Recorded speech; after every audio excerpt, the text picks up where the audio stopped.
we are. Okay. I see that we have, I think, a very good crowd. And since we have a translation, هتكلم very briefly بالعربي وبعدين ما هتكلم كثير بس أول أحب أرحب بالمشاركين كلهم، خاصة الزملاء والزميلات من السودان. طبعا نحن بالنسبة لنا الحدث ده حدث مهم جدا بالنظر للظروف المأساوية اللي بتمر بها البلد، على اعتبار أنه ده نظرة للمستقبل وأمل في أنه عندما تضع هذه الحرب اللعينة أوزارها أنه مثل هذه المجهودات مهمة جدا، خاصة البيانات، لأن البيانات هي التي يعتمد عليها لصياغة أي برامج لفترة ما بعد الحرب وإعادة الإعمار، وليس هناك أهم من توفير الوظائف وفهم ديناميكيات سوق العمل. وطبعا النتائج المترتبة على هذه البيانات والأبحاث المتوقعة مؤكد ستكون مهمة جدا. فأنا أحب مرة أخرى أرحب بالإخوة كلهم، خاصة الأستاذ علي عباس مدير عام الجهاز المركزي للإحصاء اللي هو موجود معنا هنا، وخلال الفترة الماضية اشتغل معنا هنا في المنتدى بحكم وجوده في مصر. وأيضا أنوه إلى أنه من الأشخاص المسؤولين في الجهاز المركزي للإحصاء في السودان بجانب الأستاذ علي عباس الأستاذة آمنة عمر مديرة الإدارة العامة للإحصاءات الاجتماعية والسكانية، والأستاذة إنعام مبارك رئيس قسم إحصاءات العمل والهجرة، وطبعا من جانبنا البروفيسور راجي أسعد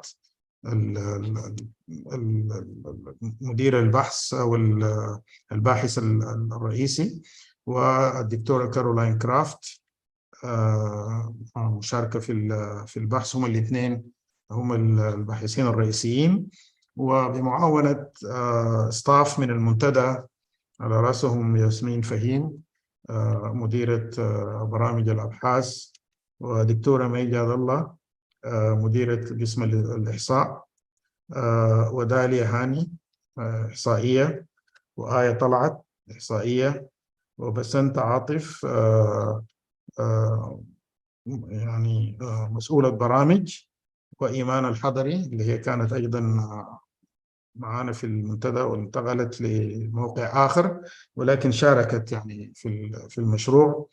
وفي باحثين من السودان أيضا كان عندهم دور، دكتور عبيد الله محمد عبيد الله من جامعة الخرطوم الآن في جامعة قطر، وحسام إبراهيم طالب دكتوراه من مصر في University of Minnesota، والدكتور كباشي مدني سليمان من جامعة الخرطوم. وطبعا بهذه المناسبة نتمنى أنه ربنا يحفظه، لأنه هو ما زال موجود وأي شيء، لكن في منطقة خطرة جدا. نتمنى أنه ربنا يأخذ بيده ويطلع من المنطقة دي ونلتئم شملنا معه. المسح ده طبعا مسح مهم في إطار سجل حافل من التعاون بين المنتدى البحوث الاقتصادية ومراكز الأبحاث في المنطقة. في مصر تم إنجاز 4 مسوحات في الفترة السابقة، وفي الأردن مسوحين للعمل التتبعي، وأيضا مسح في تونس، والآن المسح في السودان. ويأتي هذا المسح حقيقة في شكل نقلة نوعية مقارنة بالبحوثات السابقة، حيث أنه آخر مسح اتعمل في السودان في 2011، ومسح أسرة اتعمل في 2014 و2015. ولكن هذا المسح طبعا يتميز بأنه تم على أسس علمية تتيح إمكانية أبحاث عميقة عن ديناميكية سوق العمل وترابط سوق العمل بمؤشرات الاقتصاد الأخرى.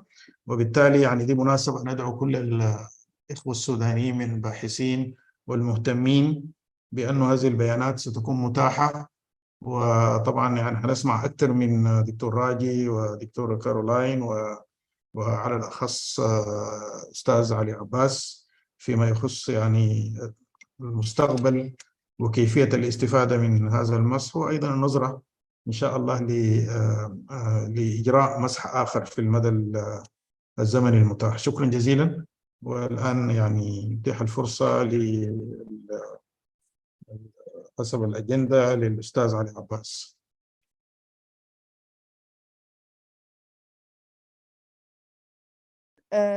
Dr. Ibrahim, we just learned that Dr. Ali Abbas has some technical challenges بالنسبة للإنترنت connectivity, فهي كان معانا and he dropped out and he's trying to connect again. We probably should continue عشان it seems that it might be difficult. Professor Ragui Assaad. Good morning. I'm sorry I'm going to speak in English, but I think there is translation. I'd like to welcome you all here. We are really very excited to have reached the stage where we're able to disseminate the very initial results and the data, make the data for this survey public. This has been a very long effort. We started with this effort as early as 2017 when we approached the Center for Labor Economics in Bonn for funding, and they had a competition focused on growth and labor markets in low-income countries. And we thought that was very well suited for the Sudan situation. And since then, as you know, Sudan has gone through a very turbulent stage with very historical events that have delayed us to some extent, but has also made this particular survey an extremely important one as a way of measuring what's happening in Sudan and getting a baseline for the future. This is collaboration with the Central Bureau of Statistics and the Ministry of Labor and Administrative Reform, as well as many other Sudanese partners who participated in the steering committee and the technical committee for this survey. So we feel that we would like to have as many Sudanese researchers as possible make use of this data in the future, and that's why we're putting it out as a public access and public use data very early on in the process. The survey is unique in the sense that it is designed to be a longitudinal survey, which means that we are hoping to follow the same households and individuals over time so that we can have a much more accurate measure of change over time.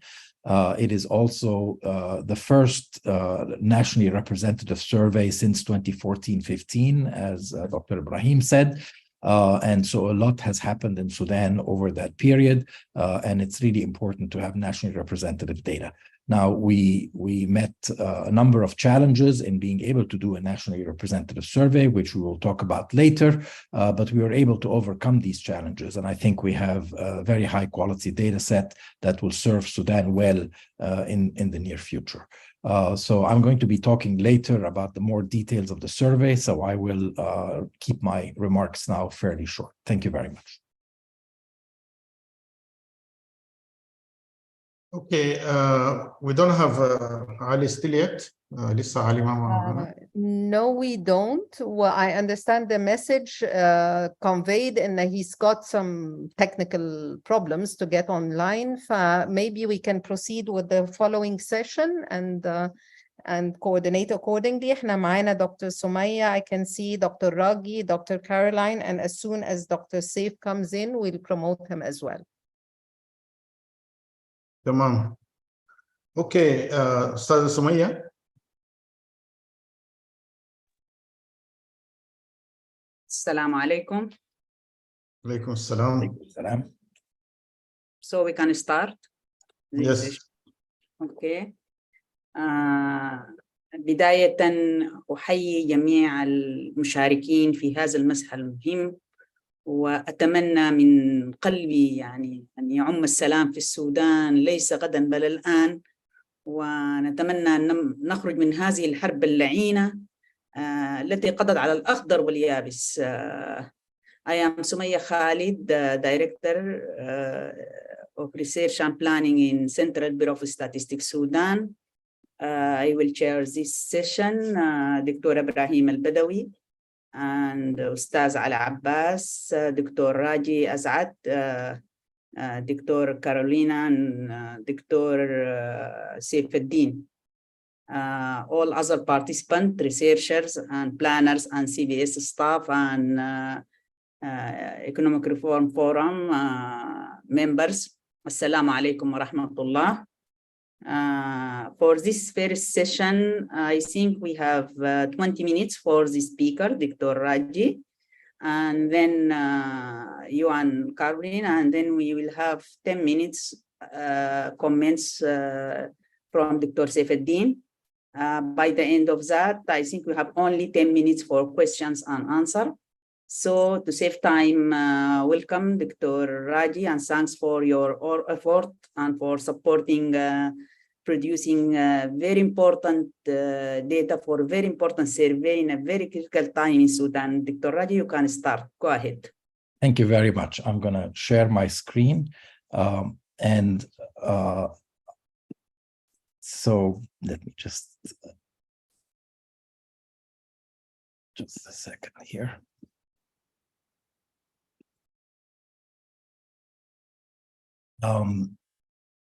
So do you see my large screen, or do you see my presenter view? We see your presenter view. Okay, let me see if I can switch that.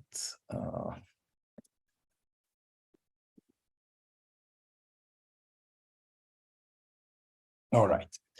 So I hope you can see my full screen right now. Yes. Perfect. Okay. So this is presenting the paper called Introducing the Sudan Labor Market Panel Survey, which is a paper really trying to basically go through the steps that we did to implement the survey and explain some of the basic feature of the methodology.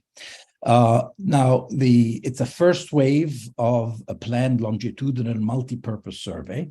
So this is, while it has a title of Labor Market Survey, it has many more purposes in the sense that it collects data on a variety of different subjects, which we will cover in a minute. So it really serves the purpose of looking at human development in general in Sudan. As was mentioned earlier, it's part of a series of surveys carried out by ERF in Egypt, Jordan, and Tunisia since 1998. Currently, we have had 4 waves in Egypt, with a 5th one that is underway as we speak, and then 2 waves in Jordan and 1 wave in Tunisia, and then we have that first wave in Sudan to join the group. Of course, the survey was implemented in collaboration with the Sudanese Central Bureau of Statistics and the Ministry of Labor and Administrative Reform. And we've had, as I mentioned earlier, a steering committee with broad representation from Sudanese government ministries. We are extremely grateful to our collaborators for the really wonderful collaboration we've had over the past 4 years. We also have had funding from 2 sources. We had 2 grants from the, as I mentioned earlier, the Growth and Labor Market Low-Income Country Initiative of the Center for Labor Economics in Bonn, which was a competitive process that we applied for. We later got a supplementary grant focused on COVID-19 and adaptation to COVID-19. This is money that's originally coming from the UK government under the Foreign and Commonwealth Development Office. The second major source of financing was from the World Bank Center for Development Data. This is an initiative called Living Standard Measurement Study Plus, which is a way that the World Bank is trying to enhance surveys to have a better focus on gender and gender disaggregated assets and work and entrepreneurship data.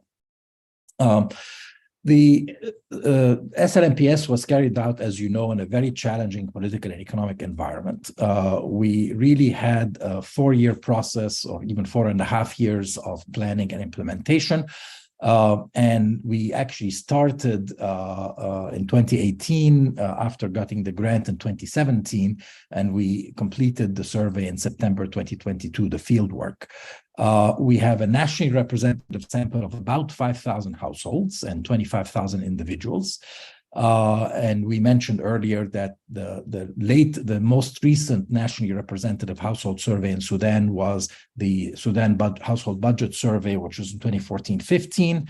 The most recent labor force survey was in 2011.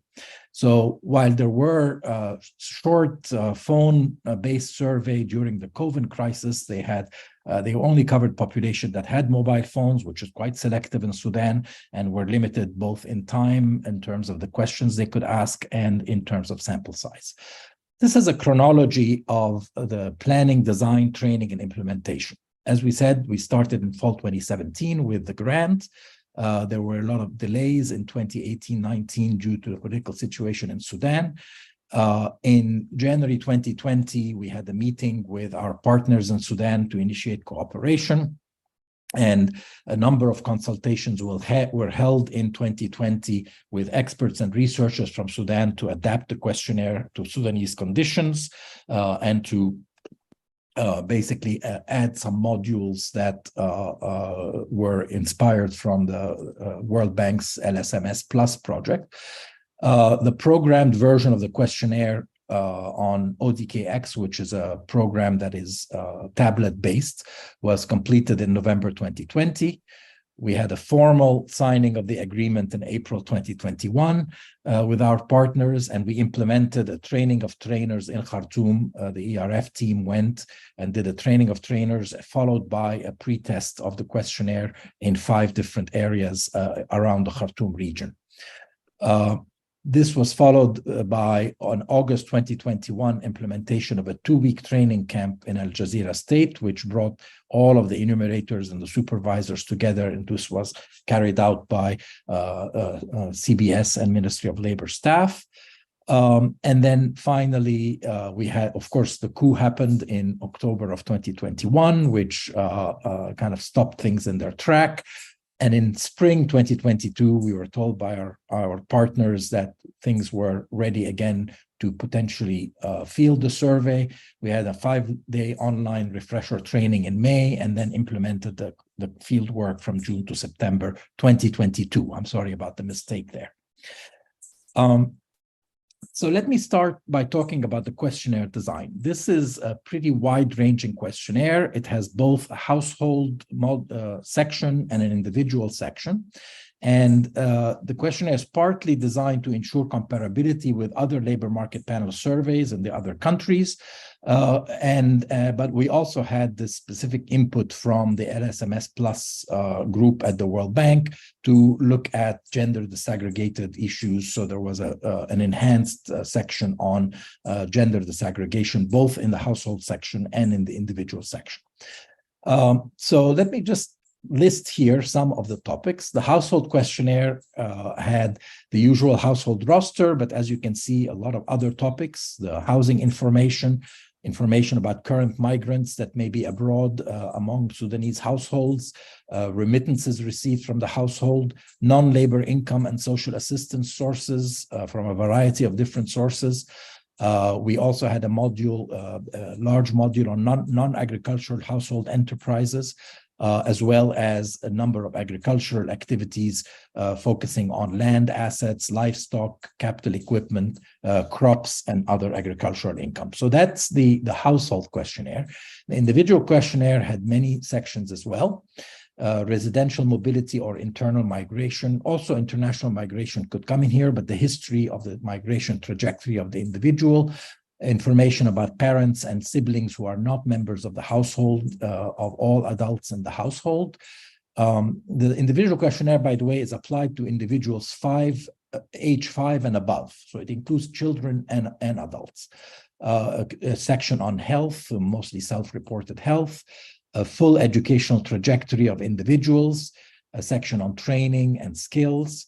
On employment, unemployment, detailed job characteristics. Secondary employment, a full labor market history, marriage and fertility history, women's employment, decision-making and mobility, and then a whole bunch of other additional topics, earnings in primary and secondary employment, international migration experiences for Sudanese who went abroad, immigration experience for non-Sudanese coming into Sudan, displacement experience for Sudanese being displaced by conflict or other reasons, information technology use, savings behavior, general attitudes, including gender attitudes, and then last but not least, a very detailed time use section for both adults and children. And then not quite last is also the rights to using the household assets, which is part of the LSMS plus questionnaires that I talked about. So very wide ranging in terms of the kind of data that's been collected. The data, of course, is accessible publicly in the ERF data portal. And not only is it accessible for the full data from the Sudan survey, it's also harmonized and integrated with the other countries' survey. So you have one data set, SLMPS, which includes data from all the previous surveys as well as Sudan. So you can do comparisons across countries. Let me talk a little bit about the sampling design and the sample. Of course, we had major challenges because there was no recent nationally representative sample frame. The last population census was in 2008, and clearly many changes have occurred since then. So we had to really come up with a novel method to create an updated sample. And what we did is we used publicly accessible remote sensing data on population density, very detailed at 100 meter by 100 meter resolution. And we were able to lay that over the administrative map of Sudan based on the 189 municipalities and 18 states. This data is available from a source called WorldPop. And we basically use that to create the primary sampling units that were rectangular in shape. And I'll show you in a second what these look like. These look like this. So you created these rectangular shaped primary sampling units, each of which have an estimate of a population of around 560 people based on the remote sensing data. Of course, the actual may be different because the remote sensing data may not be completely accurate, but these then basically were used as a sample frame. So for all the primary sampling units. Now, we also identified areas that had concentrations of refugees and IDPs, as well as camps for IDPs and refugees based on UNHCR and IOM data. Now, because this is a novel way of doing sampling, we did a specialized training with CBS and Ministry of Labor staff in Khartoum in January 2023 on how to draw such area samples for use in other surveys, because we feel that this method can overcome some of the difficulties of not having a sampling frame. Now, the sample was designed to have 6 strata. These were overlaid over the 18 states of Sudan. And the strata are refugee camps, refugee areas, IDP camps, IDP areas. Refugee areas and IDP areas are ones in which there was high concentration of refugees and IDPs. And of course, all other urban areas and all other rural areas. So it's overall, it's nationally representative of the population of Sudan, but oversamples the refugee and IDP because there's a lot of interest in these populations. And if we had left it to a random sample, we wouldn't have had a sufficient number. So if we can look at the number of PSUs, we have 250 priming sampling units. Each has 20 households for a total of 5,000 households. And as you can see, the planned sample and the realized sample are quite close. There was some differences in the IDP camp areas and the refugee areas when there was difficulties in fielding in some of those areas, but generally the realized sample and the planned sample were very similar. Of course, the concentration of numbers are in the urban other and rural other. So this is the final sample frame that we came up with. The very dark blue are areas that have very low populations and low densities and were excluded. The slightly lighter blue is the rural areas, and that covers most of the area of the map.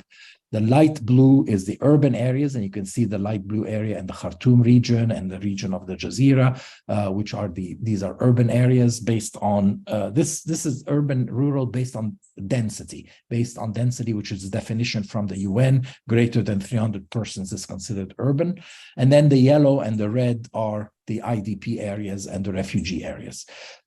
So from the sample frame, we were able to using probability proportional to size, sample PSUs, primary sampling units, and as you know, each of these was roughly 500 people, but of course they varied a little bit in size.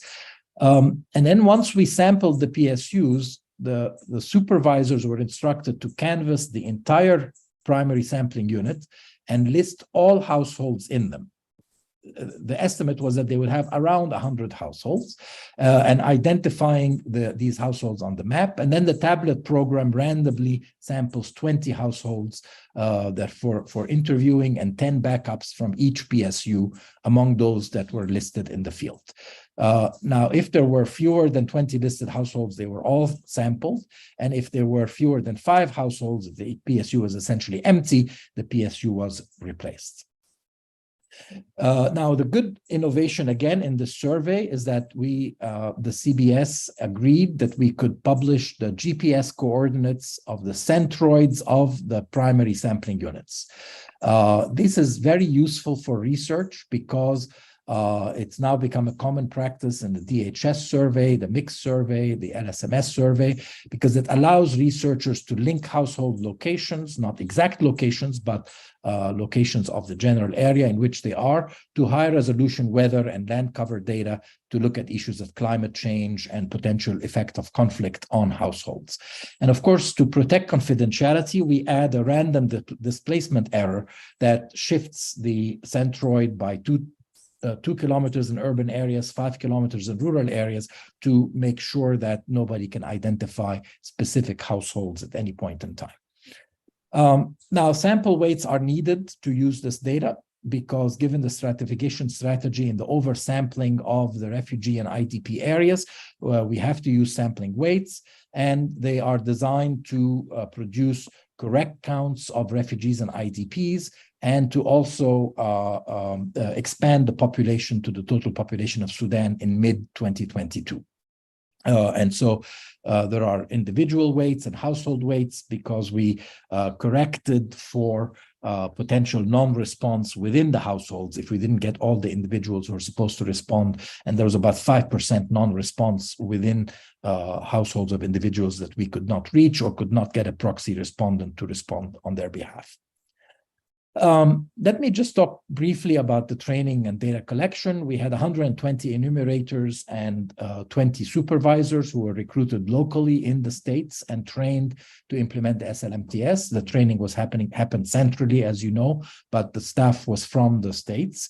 An additional team of quality control enumerators located in headquarters of CBS were trained as well.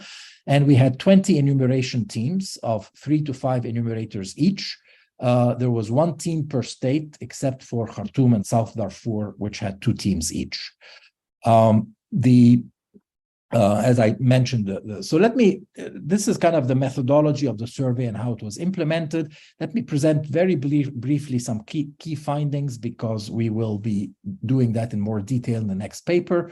As you can see here, the age distribution of the survey compares quite well to other sources in Sudan, whether it's the Sudan Labor Force Survey, the 2014 Mixed Survey, or the 2008 Census. The main difference here we have is a little bit of an anomaly where we have too few 5 to 9-year-olds and a little bit more 0 to 4-year-olds than expected.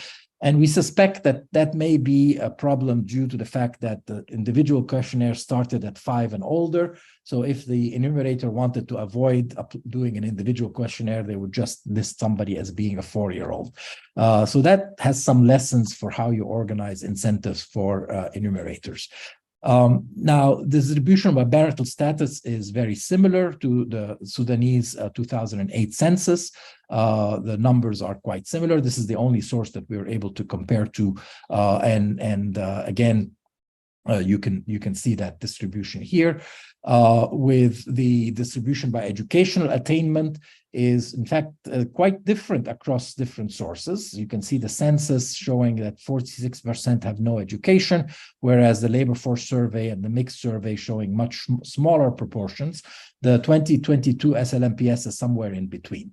And so I think it's because probably the samples from these other surveys were maybe slightly more focused on more advantaged areas and maybe not completely representative of Sudan as indicated by the 2008 census. So we feel that we have probably a better representation of the Sudanese population given this distribution by educational attainment. In terms of labor force participation, we can see that there is generally a tendency for labor force participation to decline among men across different surveys. And we have a much lower labor force participation among women than in the case of the other surveys. And part of that is because there's a broader definition of employment, the extended definition. This is based on the market definition of employment. And there's also a broader definition of unemployment. And a lot of people who are not working and want to work but are not actively searching would not be counted as unemployed in our survey, while they may have been counted as unemployed in some of the other ones. So we can see that we can come up with the various definitions with our data, but using the standard definitions, we have a lower female participation rate. And the unemployment rate, as you can see, is also lower. And that could be a sign of discouragement, that people who are not working are less likely to be searching for work, actively searching for work, given the conditions in the country during at the time of the survey. And so unemployment is lower for both men and women come in from the SLMPS. Now, let me just quickly give some conclusions. This is, as we said, a very important milestone in data collection in Sudan, given that the last national representative survey was in 2014-15. We have a detailed data on a variety of topics that allow for a very broad research agenda on women's agency, migration, family formation, livelihood activities, etc. And I acknowledge the possible deliberate misallocation of 5-year-olds to 4-year-olds due to the requirement to complete individual questionnaires for 5-year-olds. This is a lesson on how to structure the payment to enumerators to be based on data items collected and not on number of households collected. But this is something that we had suggested, and I think we will insist on next time that this be applied. The distribution is more comparable to that of the 2008 census than the other surveys that were carried out in the meantime. Now, there are signs of increased discouragement in the labor market, and that's understandable given the political and economic situation. And we can see lower participation among both men and women, and also lower unemployment rates, which are indicative of less active search in the labor market. There are many promising avenues for future research. For one thing, we've already been approached by many agencies who want to do humanitarian work, who want the baseline of what conditions were like prior to conflagration of the conflict. So there are definitely a lot of possibilities for revisiting households to look at the impact of conflict, given this as a baseline. It also allows for the study of vulnerable groups such as IDPs and refugees, linking to geospatial data for climate change research, and ability to study a wide variety of topics relating to human development and labor markets. And I'm going to stop here, and I'm sure I took more than my allocated 20 minutes. I apologize about that.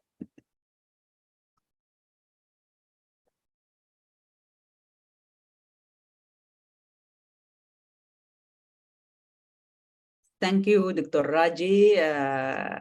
It's just only 21 minutes, I think, if I calculated. Okay, you are excellent. Thanks for that.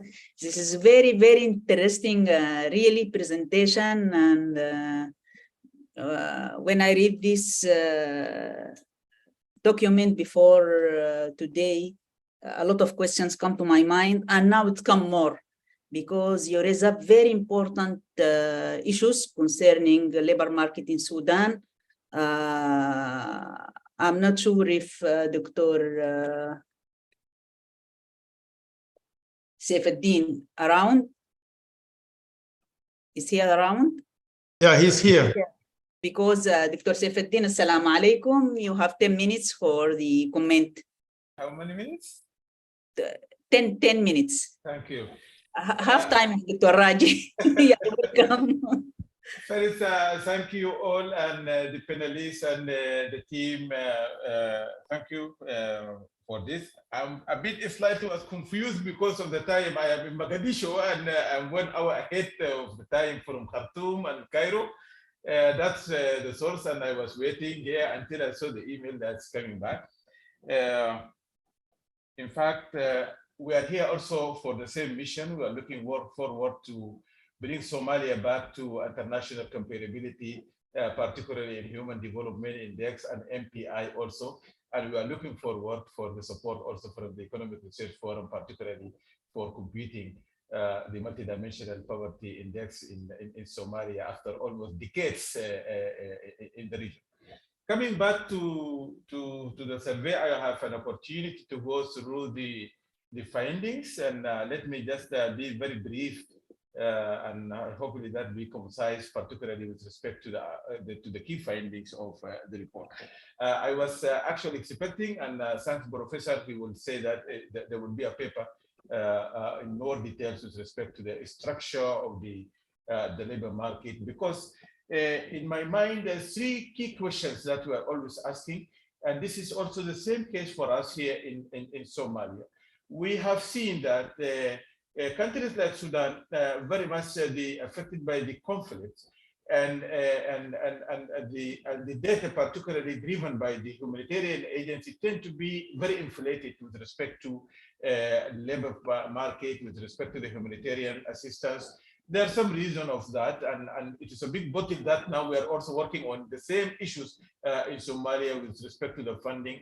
That has put the credibility of the data in stake, and I hope our sister as we continue. But it is a great effort during this difficult time that at least we have something, and we, as we say here, every single count for this kind of analysis. So the major issue, Professor, that I would like to bring it to the limelight and the attentions. I think for decades, Sudan has been treated as a country of with the dominant agricultural labor force. Somehow we believe the findings should, or the other analysis upcoming analysis should help us really to challenge this question, where the labor market really the bulk of those who are engaged as employed or employed in the agriculture sector. We want to challenge that because we have seen the artisanal mining, for example, for the last decade, absorbing all the use, and this is maybe relatively good with the finding that you are saying just now with respect to women participation in employment, and that may also give some indicators. The young people are no longer searching jobs for urban or rural area, but later they are more likely to go for the artisanal mining and looking for gold and all this, which is a careful estimate that was suggesting around 3 million young guys that are already in this sector. And I will hope that the next paper will help us to show that. Yes, issues with employment, employability, and unemployment. What's the new sectors that are generating more employment? We need to know this. It's very important for the policymakers. As I said, we all the time we start our academic analysis, our academic papers, so that 80% of the population engaged in the agriculture, blah, blah, blah, blah. This is as a traditional classical opening paragraph always in most of the academic paper in Sudan. We need to challenge this, and we will see what kind of the survey has indicated to us the new sectors that's generating more employability. And if the questionnaire help us to do something like that, it would be very grateful. We are looking also the same thing for Somalia. I think the issues of the sampling techniques for the country like Somalia may also, we have later discussion about this. It's a nomadic community, agrarian community at the rural area, but there is also new sectors generated in financial services, in all these kind of in the sectors. That will help us to to redefine the labor markets in the country very well. And I hope the survey will help us also to redefine exactly the labor, because even the informal sector, I believe, has changed. The informal sector previously was engaged in particular areas, but now the informal sector, even up to the financial services, is there. It's including on this area. I don't want to go on and on, but I believe it is a very great opportunity for us to debate the survey, build on it, and we see how we can, the next round of the survey, we can improve some of those challenges that is as recommended by the Professor Ragui. Thank you very much. Thank you, Dr. Saifuddin, for your comments. I think this is very important issues. You mentioned another sector, new sector in Sudan, and also we have a problem about the informal sector. We don't have enough data for that very important sector, this informal. And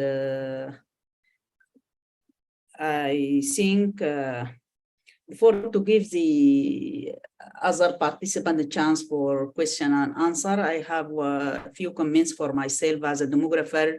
I used to work for 40 years in Sudan. Alhamdulillah, last March, I completed 40 years. But my questions is that not for this very important survey alone. When we used to compare different surveys or census, we need to be very careful about the definitions. Because when you define, for example, employment, unemployment, as you said, we need to be very careful about definitions and also about the reference period. I'm glad that this reference period for the survey 7 days, and most of our surveys and the census, population census, also 7 days.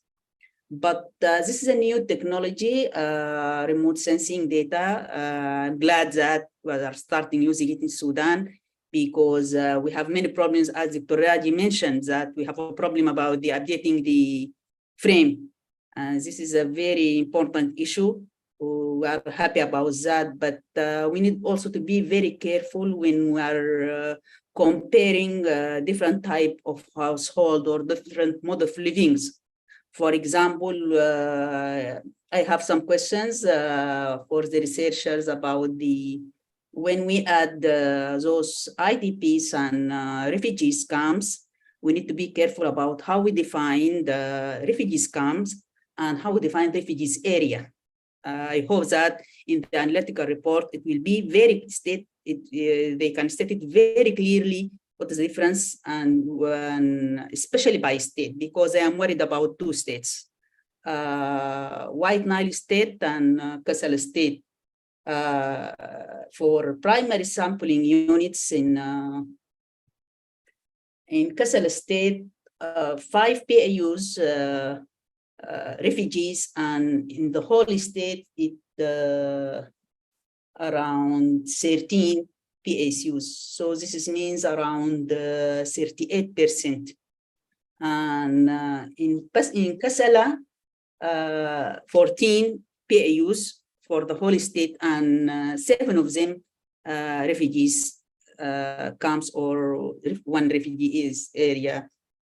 We need to be very careful, because we are talking about the whole state, and by the end, we are ending up by a national report. We are talking about the labor market in Sudan.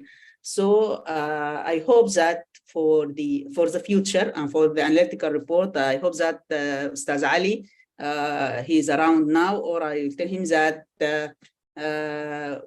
we need more details about this sample to make sure that it's representative. And we need to also discuss some samplers. There are Sudanese samplers, international samplers, مثلا Dr. Professor Shaines, Professor Faris Arbab, they have a long experience, more than 30 years, and Dr. Shaines, more than 60 years. I think also, as I said from the beginning, we need to be very careful about the definitions, and we Also, Dr. Raji talked about the decline in the labor force, or declining in for the employment. We need also to bear in mind the education. I hope that you will add one chapter, Dr. Raji, concerning the education, because as you know, we are collecting the information even in the census from 10 years and above, because we have a problem of child labor. But I think there is some progress. It's not that big, but there is some progress concerning the education. We need to make sure from the data itself about the education. And also, I hope that some researchers can write a paper about child labor. We have a very big problem in Sudan about child labor. And now I think I took more time than Dr. Saif. I'm sorry for that. But I am a demographer. I am working for 40 years, most of my work in the field. So I am very glad about this session. I am happy. And thanks a lot for all Economic Forum members. Thanks for the technical support, financial support for this meeting. And now we have. And I have just a chance to respond very briefly. Okay, you are welcome. And then we can go for question and answer. Welcome. Thanks, Doctor. Thank you very much for these comments. I wanted to respond in terms of the sample representativeness. With this sample size, we do not claim to be representative at the state level. The sample is designed to be representative at the regional level. So five, six regions in Sudan, and that will be shown in the next paper, but it's not representative at the level of each state. There's not enough of a sample size to ensure that. So while it's true that in Kassala state, for example, it may be, there's a lot of the PSUs are refugee or IDP areas, but we're not going to provide statistics for Kassala state on its own. The other thing is that the definitions that we have used are all international definitions, and we are allowing for multiple definitions to be used. For instance, if you want to use the broad definition of unemployment, that's possible with the data. If you want to use the extended definition of employment, that's possible with the data.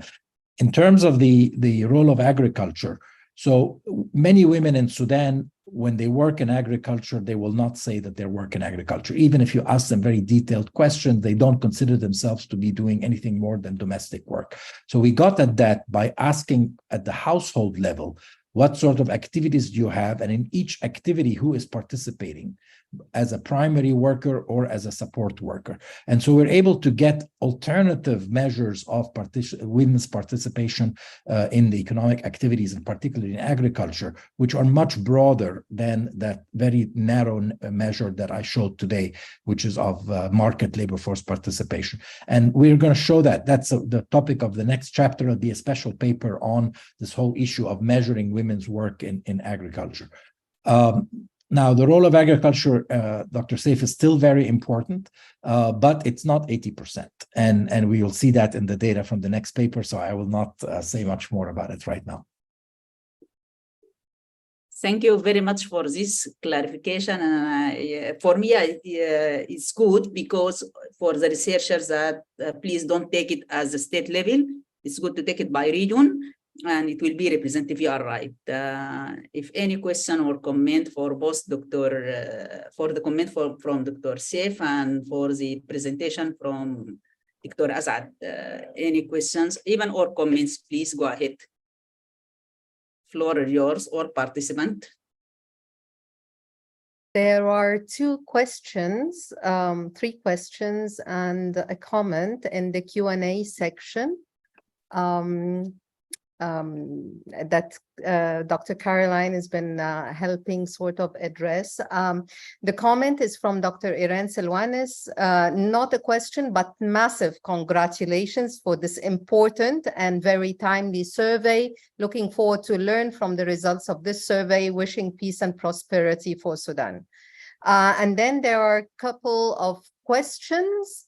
One question had to do with, is there any change in the pattern of participation rate by sector and occupation as compared to LFS of 2011?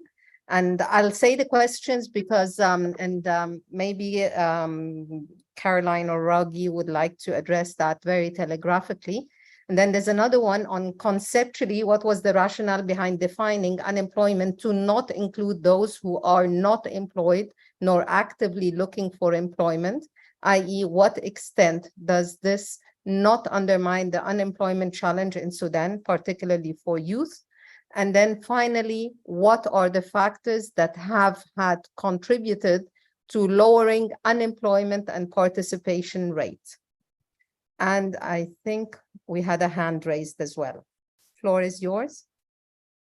I think Dr. Raji can answer to that, and then we can continue, okay? Yeah, is there somebody who wants to ask a question first before I answer? Okay, she said somebody. Yes, Arwa.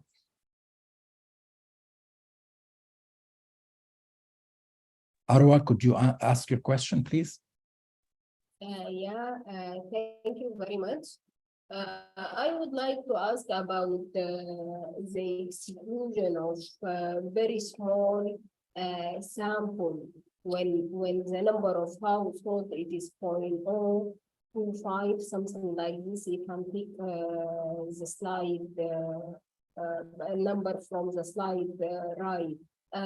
What happened on Northern Sudan? Because from the CPS data, we know that the average of number of households in Northern Sudan, mainly in certain localities like Halfa, it is very small population, and it was replaced as you mentioned in the methodology.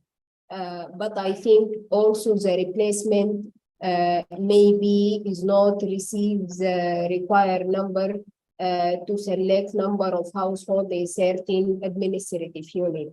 How the team solve this problem? Thank you. Okay, so let me just respond quickly. In terms of the definitions of unemployment and employment, we have used the agreed upon definition by the International Conference of Labor Statisticians and some that are promoted by the ILO. However, there are two definitions of unemployment. One that requires active search in order to be considered unemployed, and that's called the standard definition. And then there is a broad definition where you drop the active search criterion. You are not working and you are desiring to work and available for work, but you have not searched. That definition will be supplied in the next paper. So we will present both definitions and people can make their own choices about which ones they want to use. We were just, in this first paper, we're just trying to present the statistics very generally to just show that the survey is how it compares to other sources in Sudan. In terms of the dropping of small, so we did not use administrative units as a unit of sampling. The unit of sampling was these rectangles that were calculated to contain approximately 100 households each based on the remote sensing population data. But when we went to the field, in some cases, these rectangles were either empty or had very few households, like 5 households or less. And that is because people are nomadic, as you know, and they may shift populations, the area of the population may shift from the time that the remote sensing was done. So for practicality purposes, the rectangles that had fewer than 5 households were dropped because it was difficult to do the field work. And we took care of that in the weighting process so that still we get an accurate estimate of the population for that particular state in that particular stratum. So I don't think it creates serious problems. It was more of an issue of when it's a very small sized primary sampling unit, it is practically doing field work there becomes very expensive. Now, I believe that maybe Carolyn has some additional points to make about definitions. I didn't particularly have too much more on definitions. I think just to the question that had been raised, I'll emphasize one thing I said in the chat, is that the youth non-employment problem is substantial potentially, and that's an area for future research. But someone who is not in employment, education, or training. That's often what we talk about with youth, this idea of NEET. That I think would be where I'd focus to talk about like youth school to work transition difficulties and things like that. And so that's an area, one of the things these questions bring up for me is how many great areas there are still for research that we haven't even started looking at. So now that the data are available, I hope some folks on this call might research those questions and help answer them.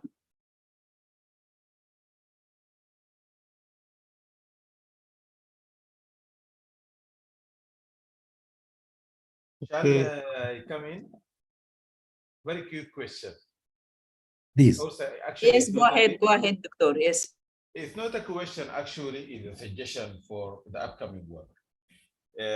I would be very pleased if I can see by regions the emphasis of what kind of activities that's generating labor force or market for those. It will help us to see how the labor market dynamic shifts from region to region, as sometimes we have a perception, but the reality may be very different. For example, the north side of the country, it's traditionally, for example, agriculture along the Nile and those, but now this artisanal mining complete, everybody is in the river Nile. So at least we can get some kind of a sense of the new shift in some kind of this activity. That I think could help something. Thank you.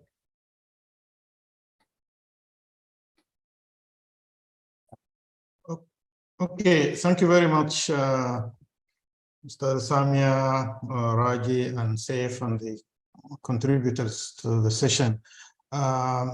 We have now Ustaz Ali Abbas, who will be giving a presentation from his perspective as the director of the Sudan Central Statistical Bureau.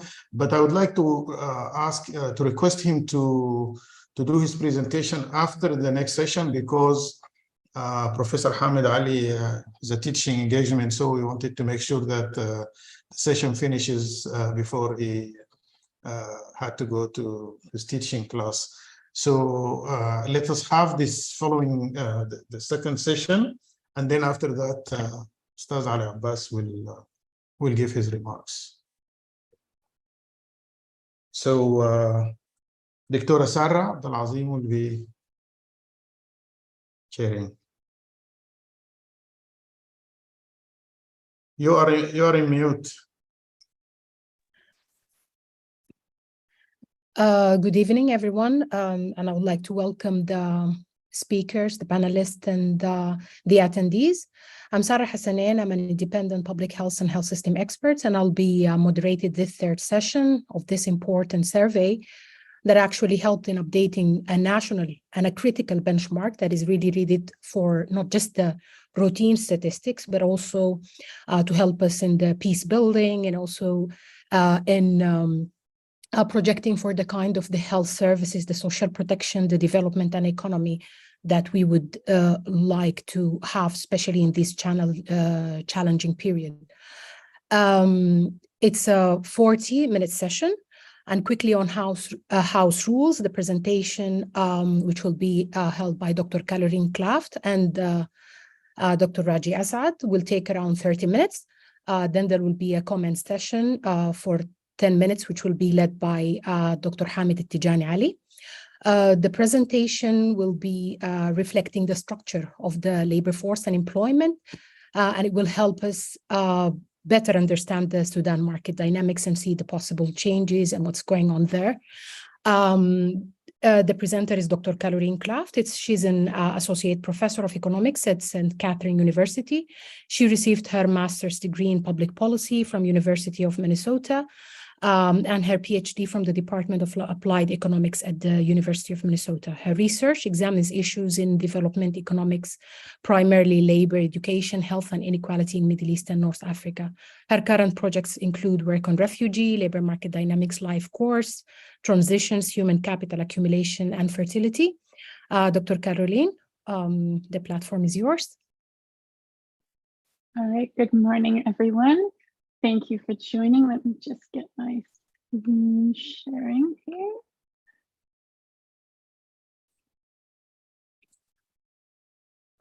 Right, and slideshow. All right, hopefully everyone can see the full version. Perfect. Perfect. Okay, wonderful. So I'm very excited to be here to discuss with you all some answers to your questions that have been raised already, and to really try to describe fairly quickly in a broad overview, but the structure of the labor force and employment in Sudan. So this is some work I've done with Dr. Ragui and some co-authors, Adriana Cortez Mendoza and Isabel Hanze at St. Catherine University and Ragui State University of Minnesota. So we've already learned in the earlier sessions a bit about the SLMPS, the Sudan Labor Market Panel Survey 2022 data. But just in case anyone is joining for this session, this data was collected by Sudan's Central Bureau of Statistics in collaboration with the Economic Research Forum and the Ministry of Labor and Administrative Reform. And there are a large number of topics, including things like social protection and health in the data that I really hope to see folks researching going forward. I'm going to be talking about primarily the structure of labor supply and the structure of employment today. So there's a corresponding working paper too that has all these figures and tables. If you're interested in that, I'm sure it'll get linked in the chat. So I'm going to be talking about demographics, namely the age structure, and marriage with the Kaplan-Meier estimator, which is where we account for the age at marriage, accounting for the fact that some people aren't married yet. Fertility rates based on age-specific and total fertility rates. Education, both attainment, so the level of folks who are past school age have achieved, and then enrollment for younger populations. In terms of labor supply, I'll be talking about labor force participation, employment rates, unemployment rates, and those different definitions. So we'll look at measures by different definitions because we can compare those within the SLMPS. And I'll present those also by urban, rural, age, and education, because those are some of the key demographic indicators. In terms of the structure of employment, we'll present some information on the institutional sector. So the employment status, are you a wage worker or self-employed, those sorts of things. Agriculture versus non-agriculture. The formality of employment, which is based on whether or not someone is covered by social insurance. And public versus private sector. And I'll present those by a few covariates such as sex, urban rural location, education, and household wealth. Economic activity, which is the industry, and occupation will follow. And then we'll focus for a bit on working conditions for private sector wage workers. So wage workers in the private sector, what are those working conditions? Looking at formality. So do they have social insurance coverage or are they informal? Whether they're in an establishment, so in a physically like fixed establishment or working in a much more mobile way. Whether they have regular or irregular work. So irregular would be like a casual or seasonal laborer. The firm size of employment, and then benefits, particularly employer-based health insurance and leave. So that's the overview here. And I'll just start in with demographics first. So this figure is showing Sudan's population structure based on the data of the SLMPS 2022. So it's a population pyramid showing the percentage of the total population that's each. Sorry, I'm getting some feedback that is each gender and age group. And then one of the things to highlight from this figure is that it's a very young population. It continues to be a very young population. Sudan has had. Sorry, is there a question? There's an echo happening somewhere. I don't know if you can ask. Let's ask that person to mute, maybe. Okay, so it's a very young population. 63% of the population is aged 0 to 24, so very young population. 45% of the population, per the estimate, is children aged 0 to 14, and 18% are youth aged 15 to 24. The rural population not shown here is even younger. 65% are aged 0 to 24, and that's only 57% in urban areas. And the share of children in rural areas is particularly high, 48% versus 37% in urban areas. So it's a very young population. There are a lot of demographic pressures coming on labor supply, but this has been the case also for some time.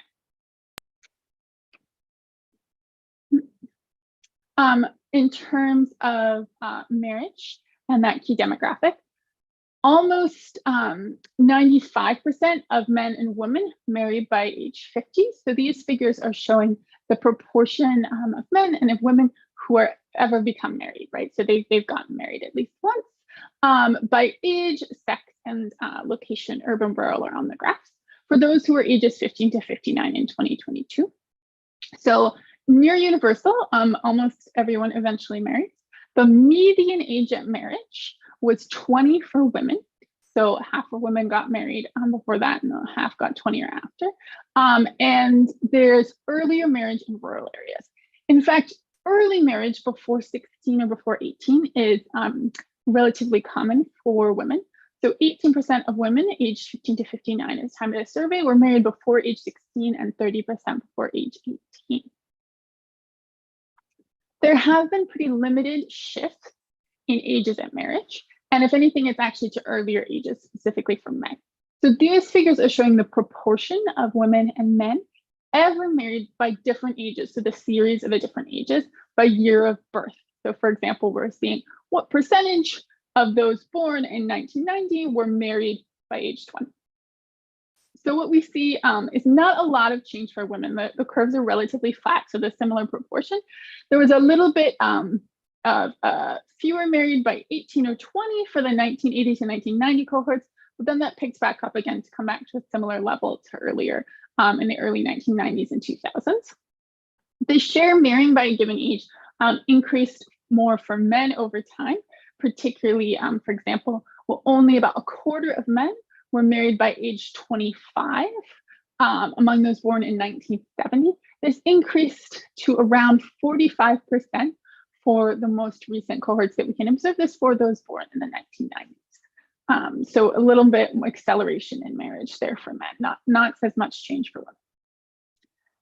In terms of fertility, we're looking here at the total fertility rate, the TFR births for women based on the age-specific fertility rates. And here the SLMPS is the last data point, but we've pulled in their notes about the other data points for previous fertility rates in Sudan.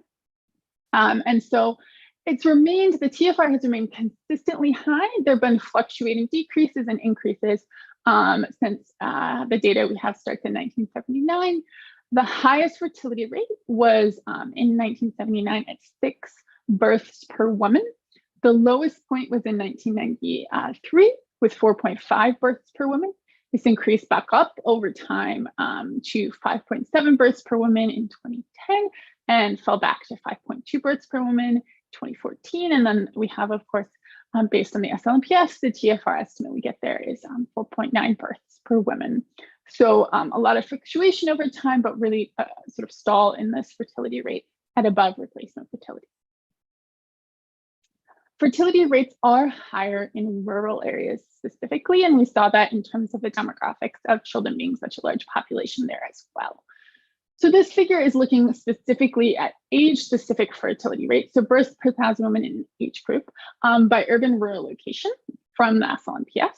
And overall, the total fertility rate is definitely higher in rural areas, 5.6 births per woman, than urban areas, where the TFR is 3.4 births per woman, the total fertility rate. And age-specific fertility rates, looking at this distribution, right? They peak at age 30 to 34 overall at 236 births per 1,000 women, but they peak a little earlier in rural areas at ages 25 to 29 at 265 births per 1,000 women, whereas in urban areas, there's less fertility in those 15 to 19, 20 to 24, 25 to 29 age groups by a substantial margin. And fertility rates peak there at age 30 to 34 in urban areas at 207 births per 1,000 women. So we're seeing here that really there's a lot of difference in early fertility rates at earlier ages, and then they converge more as we look at 35 and 40, those ages. There's not as much difference between urban and rural areas. Turning now to education. So there are important disparities by gender and location in educational attainment. So this first figure is looking at educational attainment for those aged 25 to 64 at the time of the survey in 2022.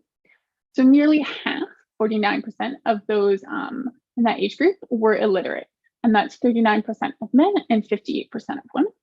But we have an appreciable fraction, 15% of these adults who can read and write, but have not completed any level of school. They might have attended some school, they might have learned to read and write through other means, and that's 20% of men and 10% of women who have that read and write level. A further 14% have attained a less than secondary level, and 13% a secondary level. And here again, we see relatively fewer women than men doing so. But about a tenth, I think it's 9% overall of adults have higher education. And there's actually a slightly higher share there among women than men, which is promising progress. And we know here too, we notice comparing the locations that rural respondents and particularly rural women have lower educational attainment. So for example, 74% of rural women are illiterate. So there's these important differences by gender and location in educational attainment for the adult population. And we can see what's been happening over time, because we know with birth cohorts and attainment, we can look at these differences over time based on the year of birth. So this is showing the educational attainment by birth cohort. And we see here increases in education were very clear. There was a lot of progress for the cohorts born in the 1950s, 60s, and up to the early 70s. So there was a large reduction in illiteracy. There was expansions in secondary and higher education, but then a lot of the progress plateaued. We've had a similar share of each cohort remaining illiterate and not a lot of further progress in expanding education in those more recent birth cohorts. In terms of years of schooling, this figure is showing average years of schooling by sex and birth cohort. And men on average, as we saw in the attainment graph too, have more schooling than women, but there has been progress in reducing this gap. The gap decreased from the 1950s through about 1985, and then it sort of stalled at about a year apart. So the average years of schooling reached 6 years for men by the 1995 cohort, and average years of schooling reached 5 for women by the 1995 cohort. So there's still that 1 year gap, but there's been some progress in closing that gap, and then that stalling in terms of attainment and closing the gap in more recent cohorts. Now this figure is looking more at young people. We're looking at enrollment rates for ages 6 to 24 by age, sex, and location. And to sort of summarize these into one number, it's the net enrollment rates.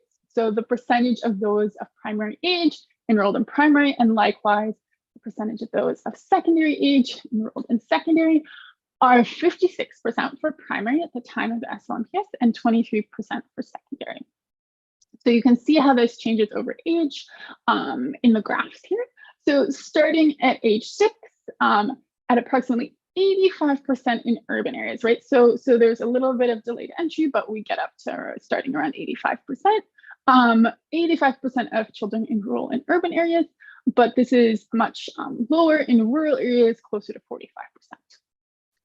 Enrollment rates, like they're at age 6, are a little lower than they are at ages as you go up. So there's delayed entry. Some children continue to enter, so they peak around age 10.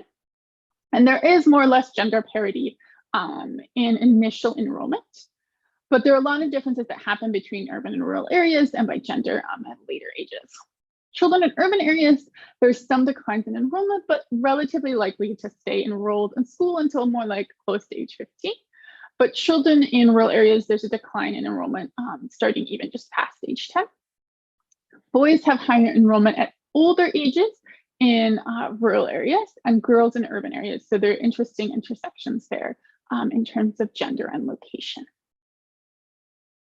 I'm going to turn now to the key labor force participation, employment, and unemployment indicators. So in terms of definitions of the labor force, I just want to review these. We talked about them a little in the previous presentation. So the labor force is those who are either employed or unemployed, right, seeking employment. And we follow the guidance of the 19th International Conference of Labor Statisticians that employment is work for pay or profit, often talked about as like a market definition of employment. So we primarily do that, but we look at some alternative definitions. And then we have different time periods, as we were talking about, the different time reference periods. So whether you're working in the past 7 days, what I'll refer to as current employment, whether you're working in the past 3 months, usual employment.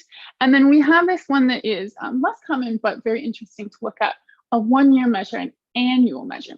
The 7-day and 3-day, or 3 month, that should say, the 7-day and 3 month are from the individual questionnaire. And the 1-year definition adds to the individual questionnaire participation in household enterprises. So we have these questions about household enterprises asking, do you sell crops, for example? And if someone participates and helps, and we have the list of who participated in each crop, and that crop is sold, they have market employment under the 1-year, this annual definition. And for the 1-year definition, we can distinguish for this annual definition, market work, so pay or profit, where the crop is sold, versus subsistence for own consumption. And so when we combine these two, when we add the subsistence to the market work, it's extended or work rather than employment. So employment is work for pay or profit, but this broader definition, work, that includes subsistence, this extended definition, can also be analyzed. And we'll present statistics on the coming slides with all of these different definitions. For unemployment, the standard measure is not employed in the past 7 days, not attached to a job, wanted to work, ready and available, and undertook search activities within the past 4 weeks. The broad measure, though, drops search and includes the discouraged unemployed. You still have to not have worked, not even 1 hour, not be attached to a job, and wanted to work and be ready and available. But you don't have to undertake search for the discouraged unemployment, the broad measure. So the different combinations of all these definitions of employment and unemployment define the labor force. And that means there are quite a lot of different possible definitions, which we show in this figure. So this figure shows the labor force participation rate as a percentage for ages 15 to 64 by sex and location. So as we already talked about in the last presentations, using the current standard market definition, the labor force participation rate was 38% in 2022, 63% for men, 14% for women. This rises as we expand our definition. So it rises to 41% overall when the broad definition is used. So the current broad market labor force, adding the discouraged unemployed.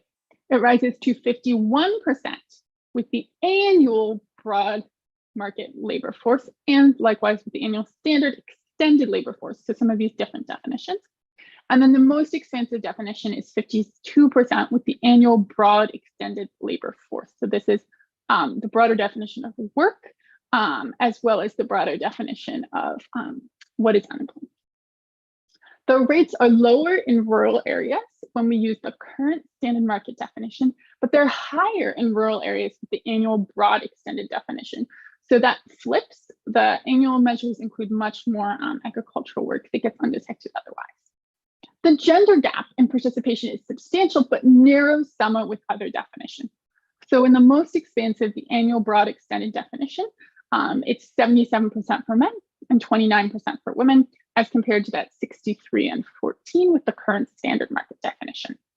It's a particularly large jump in women's participation when we move from usual to annual, and the additional measurement of women's participation in household enterprises is important, particularly there. So that it's women who often go under-detected, particularly.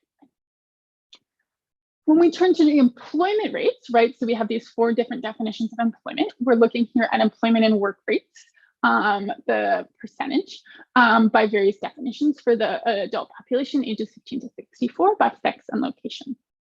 So the total current employment rate, that 7-day definition, for working age adults is 35%. The usual 3-month employment rate is 38%, and the annual employment rate is 47%. Adding subsistence work raises the annual work rate to 49%. So there are large differences by definition. For men, employment rates are 59% under the current definition and reach 71% under the annual definition. And the male work rate increases further to 73% when subsistence work gets added. For women, current employment rates are 12%, but reach 25% under the annual employment definition. And then adding subsistence work raises women's rates up to 27%. So interestingly, again, we see differences in sort of relative rates by gender and location as we move through definitions. Under the current and usual definitions of employment, there are no urban-rural disparities for men, so similar urban-rural employment rates, while women are more likely to be employed in urban areas than rural areas with those current and usual definitions. But with the annual definitions, rural men and women are more likely to be employed than their urban counterparts of the same gender. So measurement here is such an important issue. When we turn to unemployment, it's urban women who have the highest unemployment rates. So here we're looking at unemployment rates under the standard and broad definitions. We're focusing on the current 7-day definitions because that's what's relevant for the search criterion when we're comparing those. Unemployment rates are calculated as a percentage of the labor force. So it's the percentage of the labor force, not the population, that's unemployed. And the total standard search required unemployment rate is 8%. And the broad unemployment rate is 14% overall for the total population. But there are big differences by gender and location. Unemployment rates are higher for women, 15% under the standard definition and 20% under the broad definition than for men, which is 7% under the standard definition and 13% under the broad definition. Discouragement, right, is the difference between these two, between the standard and the broad ones. And so we see a lot more discouragement actually in rural than urban areas, which is interesting. And urban women have the highest unemployment rates, 25% under the standard definition and 28% under the broad definition. So we're seeing a lot of unemployment for urban women, particularly high unemployment rates. So turning now to how these different employment, unemployment, and labor force participation rates vary over the life course. Particularly here, we're looking at by age, right? So we're looking at by age, what's the labor force participation rate, what's the employment rate, and the unemployment rate as a percentage of the labor force. So we see a very clear sort of life course profile here. For men, participation in employment increased sharply between ages 15, and they start, just below 40% to 25, where we have slightly below 70% as the participation rate and employment kind of following that. For women, participation and employment are low, less than 10% at age 15. So those early ages have less participation. They do rise with age, and they sort of keep rising even all the way to age 55, with participation peaking around 25%, just around there. And the participation and employment profiles, right, have a very similar shape, but unemployment, in contrast, is primarily a youth phenomenon, particularly among men. So unemployment rates for men are about 10% from age 15 until around age 25, and then decline pretty steadily between the ages of 25 and 45 to end up fairly low. Women's unemployment rises from below 10% at age 15 to peak at more than 25% around age 30. And it does not decline as much as that for men. There are fluctuations, but it declines somewhat through age 40, but there's still unemployment at older ages. So somewhat different unemployment patterns than participation and employment rates. That initial entry is a lot of unemployment, particularly for men. There's more unemployment at later ages for women. Now, when we look at participation by education, so we're looking at the labor force participation rate, the employment rate, and the unemployment rate as a percentage of the labor force here by education and sex. We do see participation being highest for those with higher education in Sudan. So the participation rate for those with higher education is 62%, and the employment rate 53%.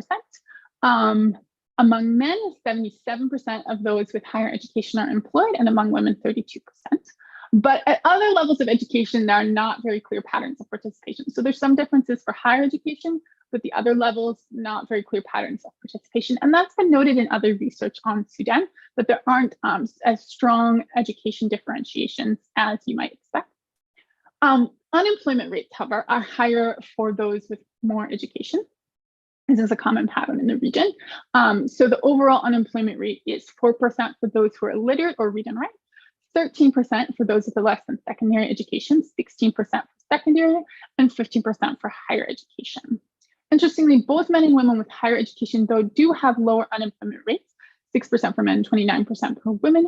Then those with secondary education, 12% for men, 37% for women. So there's some interesting patterns there in terms of exactly which education levels are struggling with high rates of unemployment.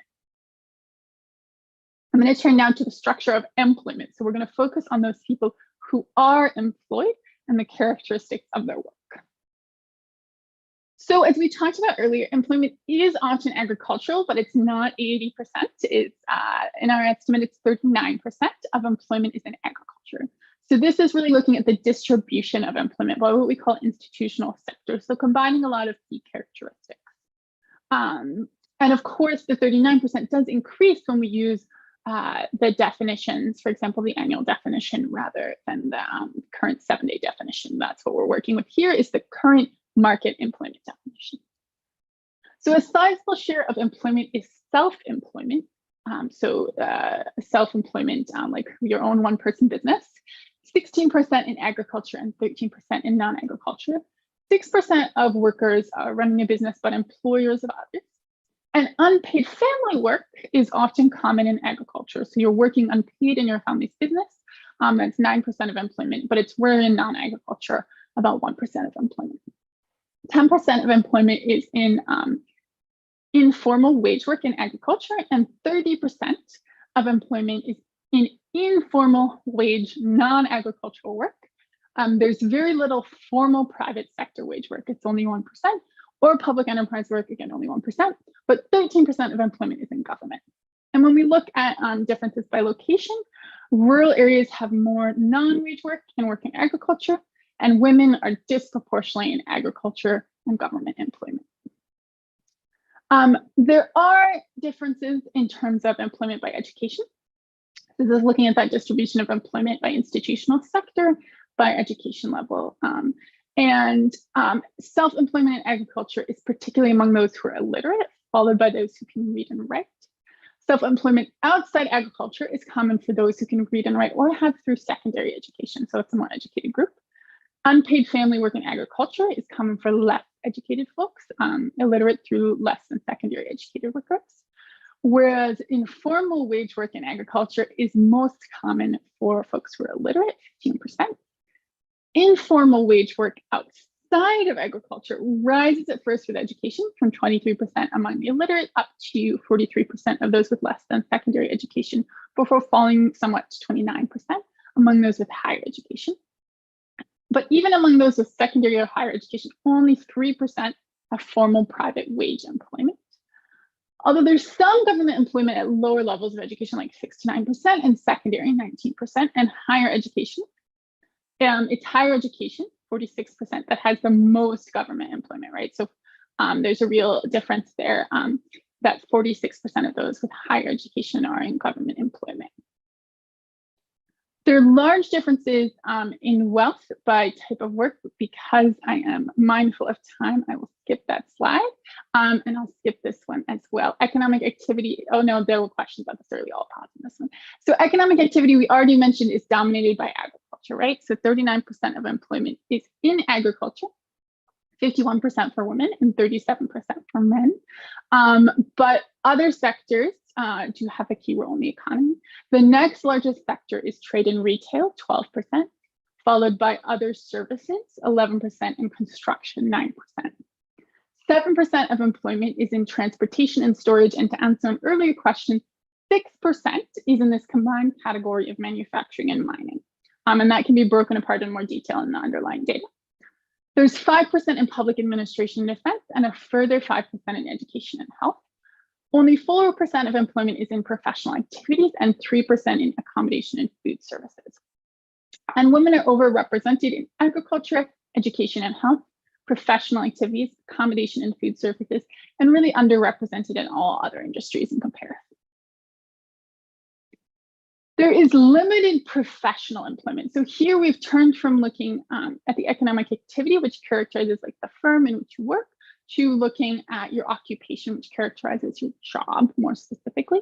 And the most common occupation is skilled agricultural work, but that's followed by service and sales occupations, 21%, and elementary occupations, 18%. A further 9% of workers are craft and related trades workers, 7% professionals, and 4% plant and machine operators.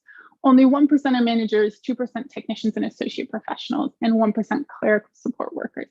Women in particular are especially either professionals, 18%, or agricultural workers at 44%.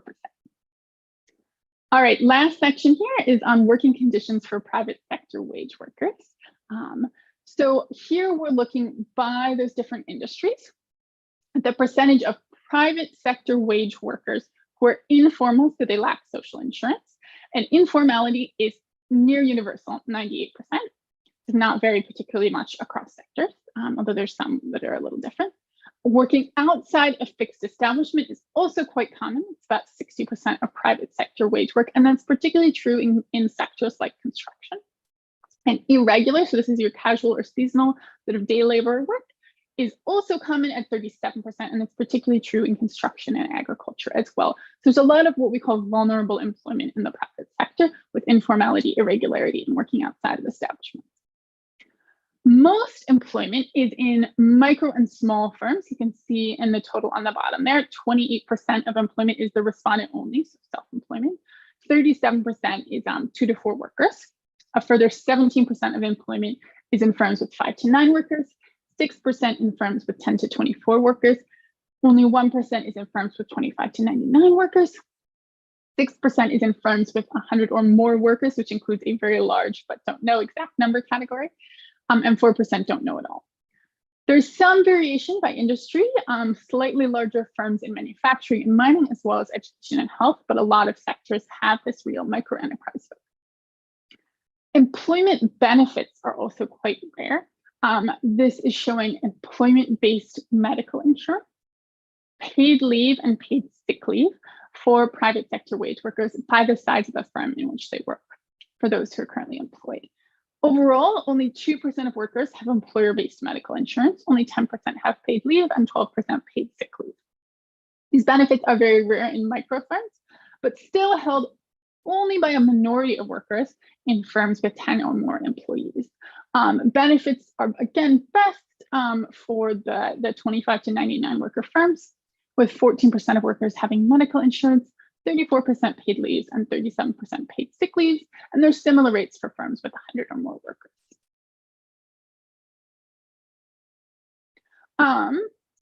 So to conclude, the results highlight really a number of long-standing structural issues and also shifts that are potentially the results of some of the shocks that happened through 2022 and in the years preceding. A key trend in terms of labor supply is a young and rapidly growing population with a fertility rate, total fertility rate of 4.9 births per woman, which is high, and the fertility stall over time. Marriage remains near universal, but early marriage is concerningly common, and marriage is actually trending a little younger, especially for men. In terms of education, the education expansion happened for cohorts born pre-1980, but then progress stalled, and current enrollment rates are 56 as the primary net enrollment rate, 23% for secondary, and that's lower in rural areas. Women's labor force participation is low, and this may be a product both of shocks that have happened recently and the challenges of measuring this type of employment, as we saw large differences by definition.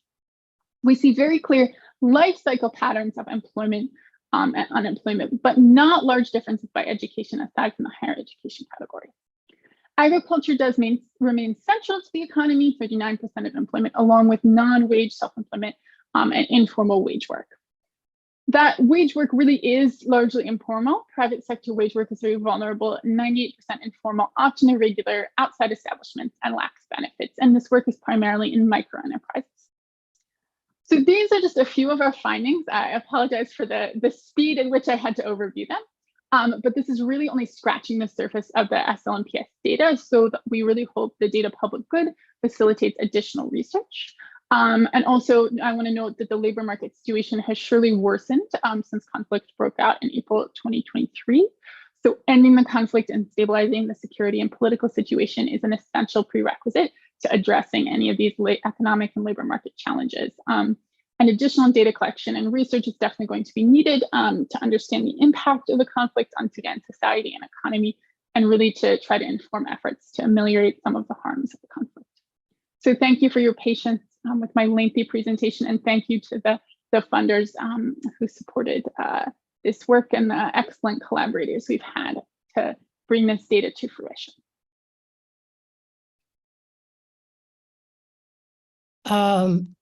Thank you for the thorough presentation, and it's powerfully and clearly stated high quality and reliable data that is sufficient for further research. And it also provides a platform that's sensitized for looking broadly between macroeconomics, microeconomics data, and also digging more into the findings through multi-sectorial and multidimensional analysis. I would like to give the platform for Dr. Ahmed Tijani Ali, who is a Dean, School of Public Administration and Development, Economics for the Doha Institute for Graduate Studies.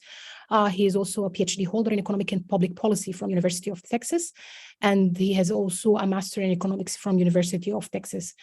Dr. Ahmed, can you lead the comments, please? Thank you so much, Sarah, and thank you so much for Dr. Ibrahim, and also for Ragui Assaad to Caroline Krafft, because when this survey was being conducted, I was so happy that Dr. Ragui Assaad is there, so he understands the context of the region, understand the context of Sudan, and that's why these definitions need to be very broader. That's a good idea, because when the definitions are broader, it means we could be able to fit anything that we want to do it. And also it will encourage us to create our terms, we can come out with a new concept, because we were just talking about when we talk about the reservation wage in a country like Sudan, where the inflation is ranging between 500 to 136. The concept of the reservation wage is not going to be quite static. It's so dynamic that is tend to be, the person has no option. If you have an option to talk about the reservation wage, but if you don't have an option, you take anything because you are in need. So even if he said, I have my reservation wage is this amount, probably he might think that that's enough money for him to survive, God knows. But not necessarily that's what he's intending to. If he don't get it, he will then reject the job. He will get the job. He will get the job. And the other thing also very important is for the NGOs. The NGOs is a very important sector of employment, and also providing a very good job and better than any sectors in Sudan. So that sector ought to be put into the play. I don't know whether they're going to go to the private sector, or this is because these NGOs are non-profit and tend to be also paying it very, very heftily for people. This study is very good because the baseline, as we all said it, and it's a dissemination of the information for the researchers. And here is I will be very, very practical, because I know that Dr. Ibrahim, he put up a very group of an economist that is also from Sudan. And I think it will be very good that to integrate those efforts so that the people would be collectively making a working group for Sudan and start producing a systematic research, not a random research from this data. There is a systematic research. We can talk about the wealth distribution. We can talk about what employment means in the Sudan context. And after this conflict, it's going to be very, a lot of human capital departed the country, left the country. You could see that in Egypt, you could see that in Qatar here. So Sudanese are leaving the country, and these are the most able, most professional, and most capable people that are leaving the country. And I'm hoping that this conflict will not last longer, because the longer this continues, we're going to lose those people permanently. So probably loss of the human capital, probably the coming survey will tell you that is when the baseline of this survey, those things are tend to be very catastrophic. And probably even the economic activities, those are being decimated. So probably people need to see how much it costs, how much is being destroyed. This is going to be help the recovery effort. The other thing that I see that Caroline will raise an issue that is, especially after the conflict, even before the conflict, it seems to be there is a reverse migration. People seem to be the people from age 15 to 24 You see them more on the rural side. There's the growth in the rural side. And also, once you look at that from the 24 to 64, it's 3.3%. That's also increased the percentage on the rural side. So is it the reverse migration? People are no longer, because the cities are becoming rural, basically. We ruralize in the cities because there are no services, no benefit. Going there to just sit, it doesn't mean anything. So is it, people have, you talk to the people saying, I'm far better in my village than coming to the city. So is there something of that, or am I just reading something that is not quite right? Regarding the loss of the human capital, I think this is going to be the most worried thing that people could look at it, because the education is basically education is most educated people or the most productive people that in Sudan already, either they're leaving or the youth are working on the informal sector. They start going for mining.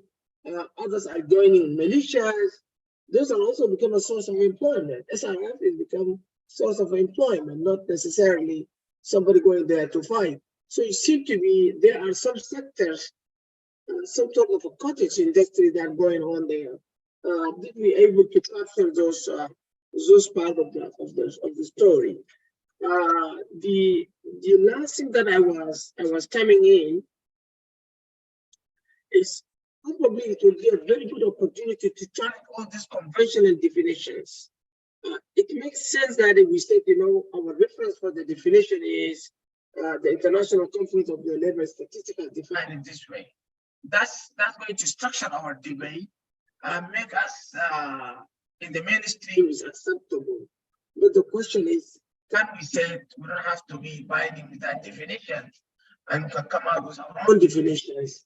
Because this is just etymologically, I'm just feeling that is probably we are too much structured and framed into discipline in a way that is, you look from the lenses of the developed nation to this country of like countries of Sudan and Somalia.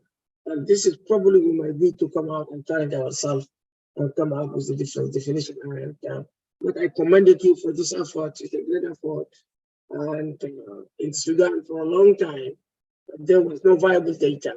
People go there finding, but this is going to be very good systematic data. People can rely on it, and it's going to continue for decades, given that the current circumstances are going to create another data set of, call it experimental design that's intended by the nature of the world. And thank you so much. Thank you, Dr. Ahmed. I can see many questions on the poll here. Dr. Caroline, if you want to respond to. Shireen, if you can just help on showing us the start actually with the questions.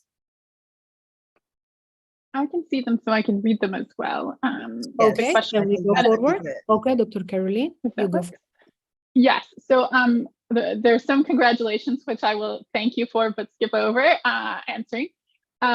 So Abdallah had asked a question about the unemployment rate decline since 2011, the 2011 labor force survey, and whether this could be underemployment and labor underutilization. These are great questions. We haven't looked at them yet, but the variables do exist in the data to really look at hours of work, skills mismatch, things like this, to look at underutilization in people who are part-time but don't wish to be. So I can't answer that question, but I can tell you the data can answer that question. And that's certainly a good potential explanation. Abdallah also had noted that maybe one of the reasons the unemployment rate was a little lower is because the field work is during the farming season. And so a significant portion of the rural population is engaged in farming activities. And yes, this could be one of the reasons, like even if you just worked for 1 hour, you're counted as employed rather than unemployed. This is certainly something we can look into further because there was variation to in exact timing of field work. So we can try to see if there's any seasonality. This is of course challenging though, because we don't have quarterly labor force survey data to really capture that seasonality in other sources. And so, okay, I think I answered this one and this one. And then, so there was a question about brokerage activities across sectors or intermediaries as a sort of key growth sector, and a source of people's income and work.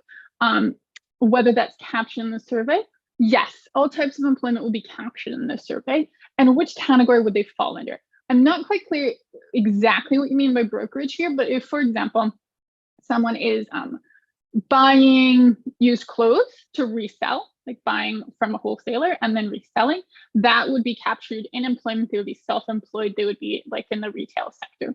So I'm not quite clear exactly what's meant by brokerage, but that should be captured. Like financial brokerage would be in the finance sector, all those sorts of things. And then there was a question on refugees and IDPs. Yes, you can absolutely analyze their labor force outcomes. We have not had time to do that yet, but that is a great topic. There are enough refugees and IDPs that you can certainly do a whole paper on labor market outcomes for those groups as well. Then there was a question on the gross enrollment rate in tertiary. And then I think there's one more question after that, and I'll take ones from the floor. So in 2015, the gross enrollment ratio in tertiary education was around 17%. And in this report, it's more like 13%. Is the diminution due to financial difficulties or the 2015 rate being too optimistic? It's hard for me to say without knowing the exact source of the 2015 rate. One of the things we looked at in the intro paper was that the 2014 mix did seem to overstate enrollment rates at other levels. So it could be some differences in sampling and things like that led to it. But certainly also there have been quite a lot of economic difficulties since 2015 that may have contributed to this. And then the last question in the chat is, or in the questions, is about the movement, right? The current situation, and how can we adjust this data to account for that? I would not recommend trying to adjust this data, right? This data is about 2022, the situation then. I would think of this data as more like we can know who might have been particularly affected by conflict. You can merge in data on the conflict activities from conflict data sources and see, is it already affecting those who are very vulnerable? Is it affecting those who are already refugees and IDPs and they're going to be twice displaced? That is more how I would think about this data, and then future data should look at the impact of the conflict. So I think I answered all the questions in the Q&A. Ragui, I don't know if you want to add anything to those, otherwise we can see there's some hands up. Well, I'll just respond quickly to the surprise about the decline in unemployment.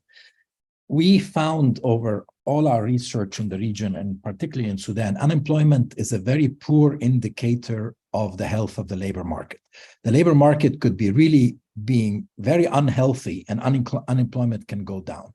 Unemployment is essentially young, educated young people searching for a formal job.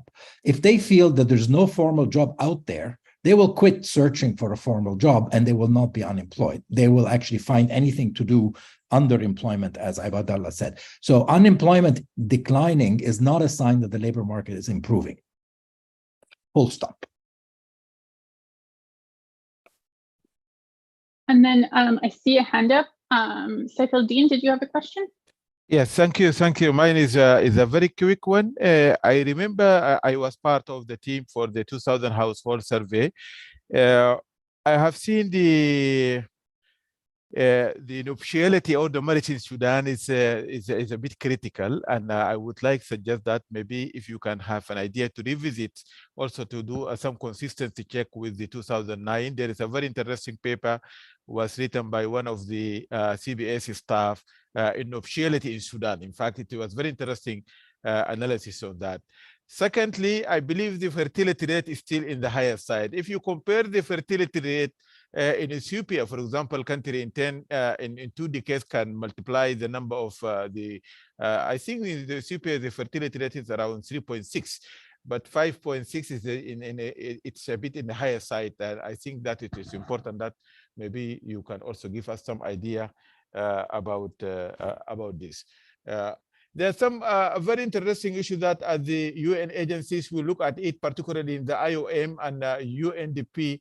We look to the negative coping mechanism and human trafficking, particularly particularly among the IDPs and the refugees, in particular in Eastern Sudan, and human trafficking route. You know, this is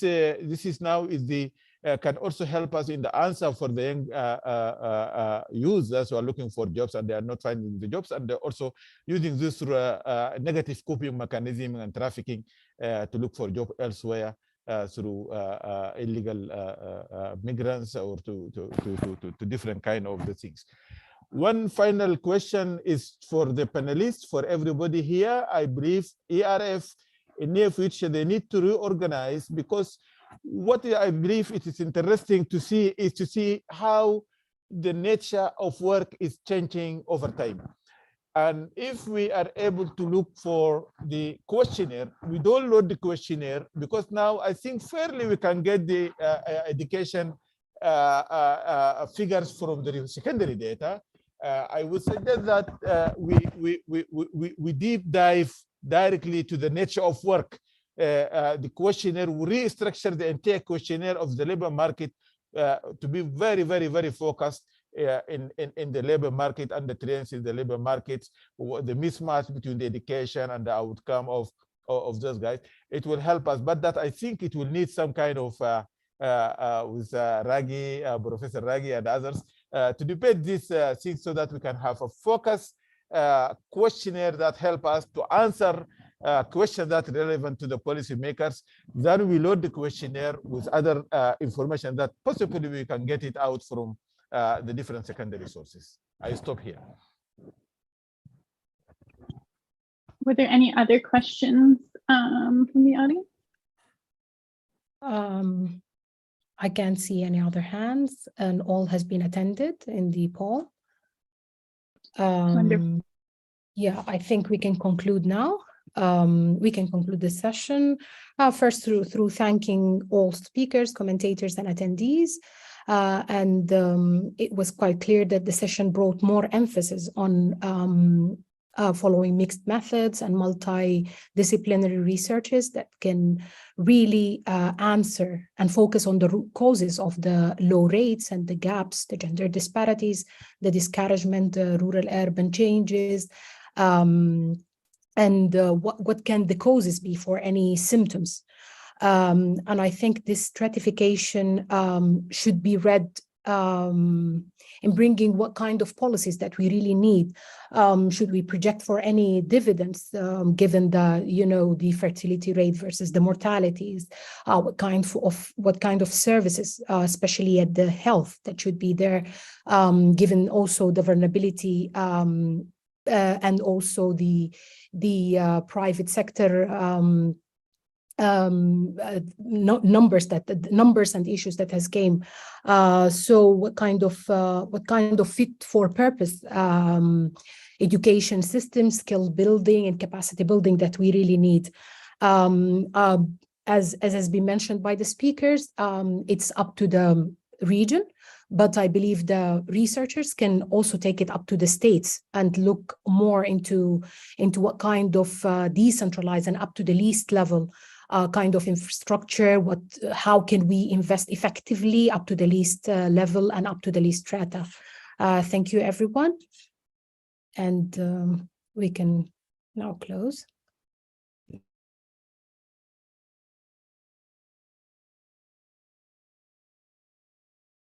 Okay, thank you very much, Dr. Sarah and Ragui and Caroline and Ahmed and also the commentators and discussants for a very interesting session. And I think one of the concluding remarks by Caroline that this presentation or this paper was just scratching the surface.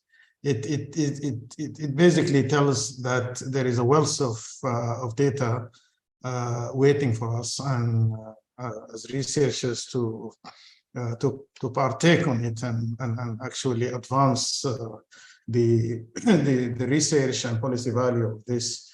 And I think the initial this data serves as initial conditions prior to the tragic outbreak of the conflicts. And so the conflicts is like a natural experiment, unfortunate natural experiment that would help us maybe, hopefully, if we manage to get another survey to really to see the extent to which this shock might have impacted the Sudanese labor market and Sudanese economy. So perhaps without further ado, we are all waiting for Ustaz Ali Ahmed Abbas to give us his intervention.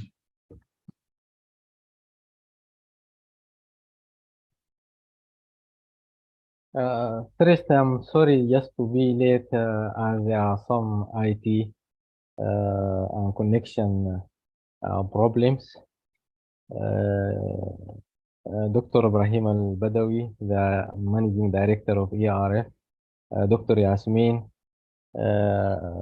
technical team of ERF, Dr. Ragui Assaad, Dr. Caroline, the international consultant of the survey, Director of the CBS sector and statistical offices, Dr. Sarah, Dr. Hamid At-Tijani, all participants.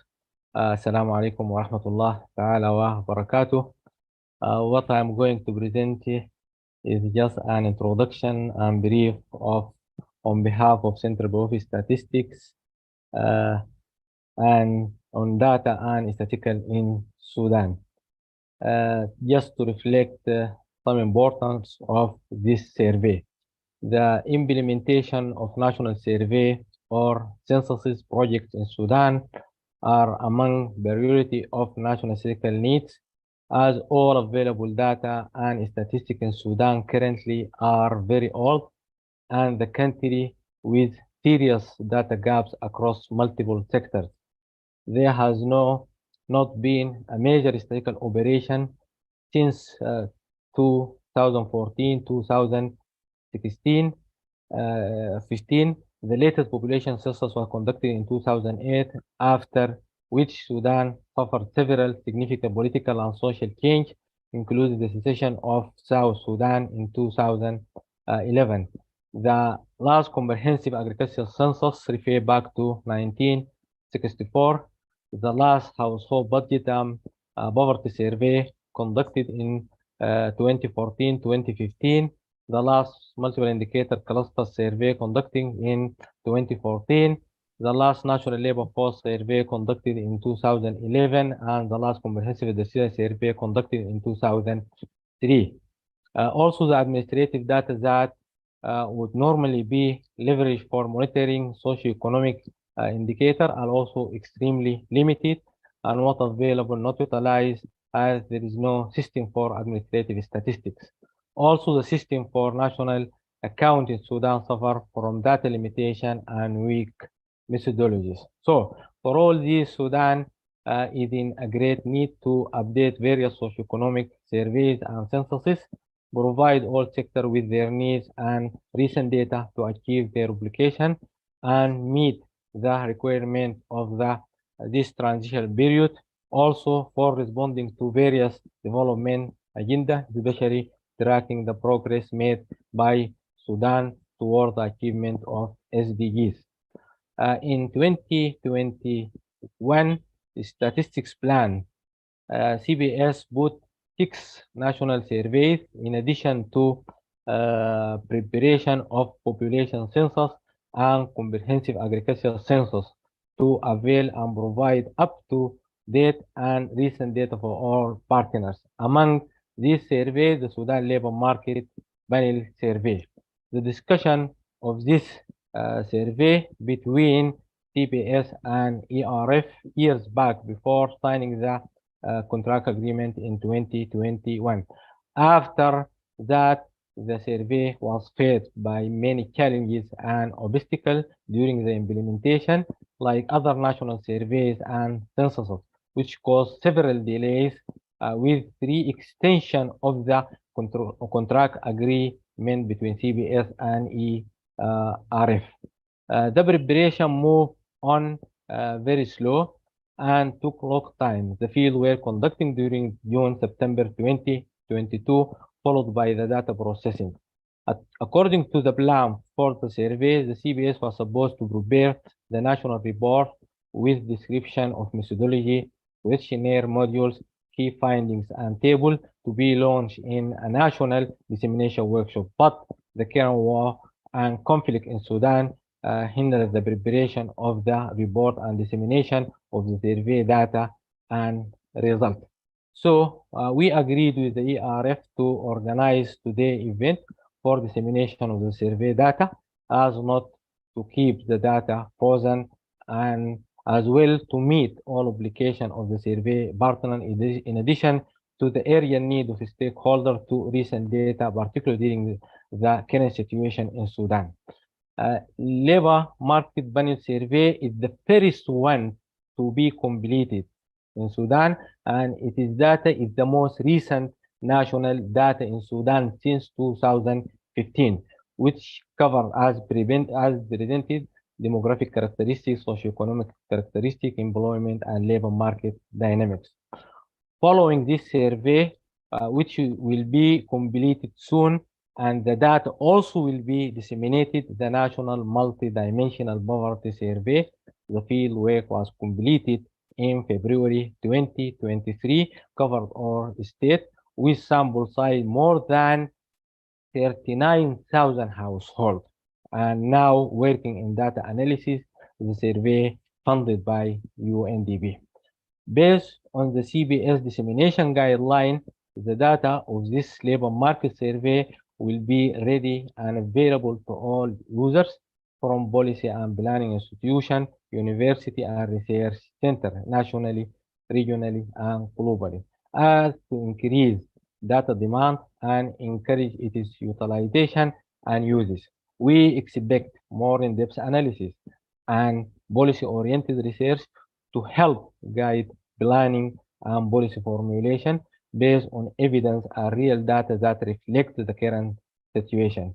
Still, the national survey report will be prepared and national dissemination workshop will be organized with participation of all partners, nationally, regionally, and globally, after peace and stability being restored. Nothing to say more than that, just to thank all partners, all those contributed to success of this survey. First, the household for response and provide data. Also, thank to Ministry of Labor, the main partner in this survey, all members of higher committee, technical committee, thematic groups, and all partners participated in the implementation of the survey at central and state level. Special thanks to ERF, Dr. Ibrahim Al-Badawi, and the technical team, Dr. May, Dr. Yasmin, Iman Al-Hadari, Dalia, Basant Ayatollah, and Ustaz Abdul Wahab. Also, special thanks to Professor Ragui for all the technical support, for all the technicality that gave to our technical staff at the Central Bureau of Statistics during the different stage of this survey. Also, thank much to Caroline and other who prepared this research paper. Appreciate and thank the Central Bureau of Statistical staff at central and state statistical offices for their commitment and professionalism. Thanks to all, hoping just to conclude this event with a fruitful recommendation, and as Central Bureau of Statistics, we are ready to provide the data for this survey for more in-depth analysis. Thank you. Thank you, Ustaz Ali. I would like to ask Raji if you would like to make some closing remarks, and then I will conclude. Sure. Thank you very much. I apologize about the noisy background I have here, but this is really, I hope, is a beginning we are calling this dissemination event introducing the Sudan Labor Market Panel Survey rather than presenting detailed analysis. And we hope that all of you, and particularly the Sudanese researchers that we heard about in the diaspora right now, who will be participating in creating a working group, as was suggested, to analyze this survey and get the maximum benefit from it, given the richness of the data. And I have to say that I back what Carolyn and Ibrahim said. This is really scratching the surface. We usually do a lot more analysis work on these surveys before we do our first dissemination event. Unfortunately, because of the conditions and even before the violence broke out, it was very difficult to convince donors to provide funding to analyze more, to involve Sudanese researchers in analyzing the survey and to do more capacity building and training activities because of the situation with October 2021 and the coup. And so I feel that now that we all see the value of this and the donors see the value of this as a baseline to understand what's happening in Sudan, that there will be more forthcoming funding and more forthcoming participation on the part of Sudanese researchers to analyze this data. So the first thing we did is to put the data in the public domain so that everybody can access the data without any hesitation. And I know it's noisy in my background, so I will stop talking. Thank you very much. Thank you, Raji. I understand that you will be starting an applied data session for some of us who would like to continue, who have research interest on the data. So we will be having a break and then we'll reconvene at 6:30, right, Raji? So at 6:30, meaning that like 20 minutes from now. But before I actually,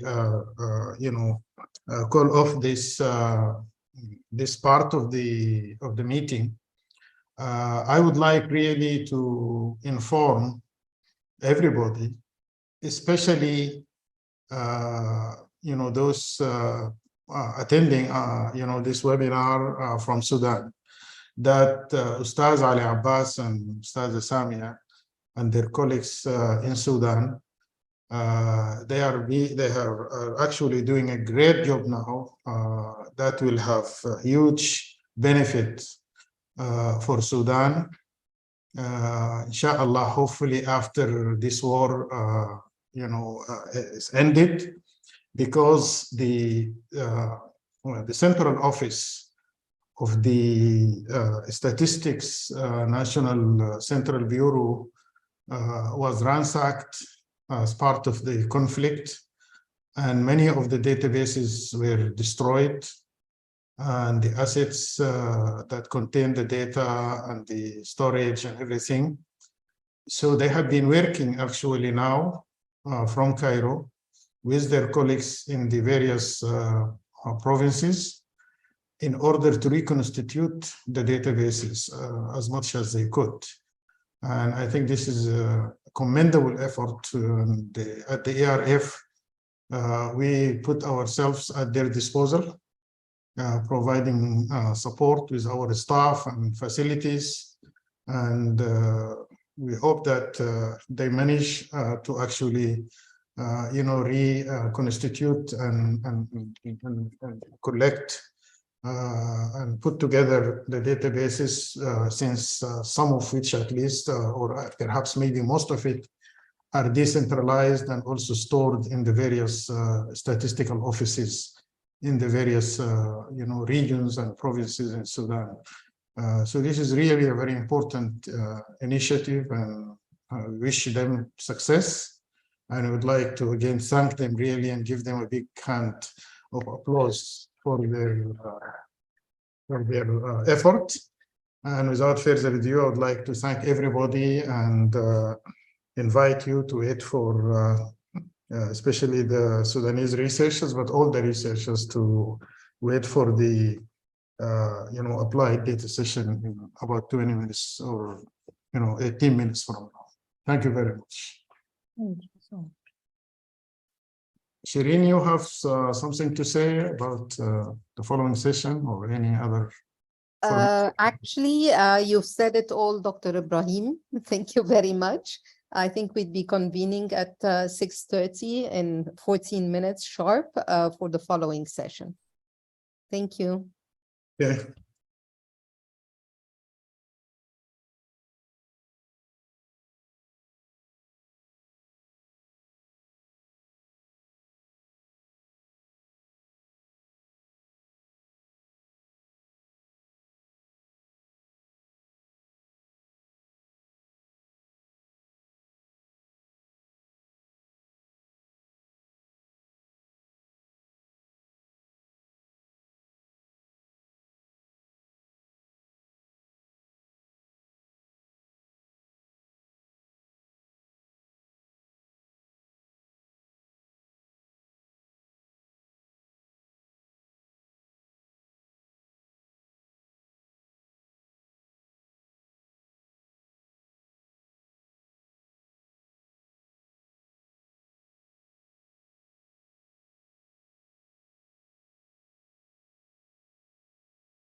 مشاكل والله مشاكل كثيرة والله حاجة عجيبة خلاص والله أكثر ناس هناك تضرروا ضرر كبير خلاص والله يعني. Shireen, should we get started? Yes, if we're all set, yes.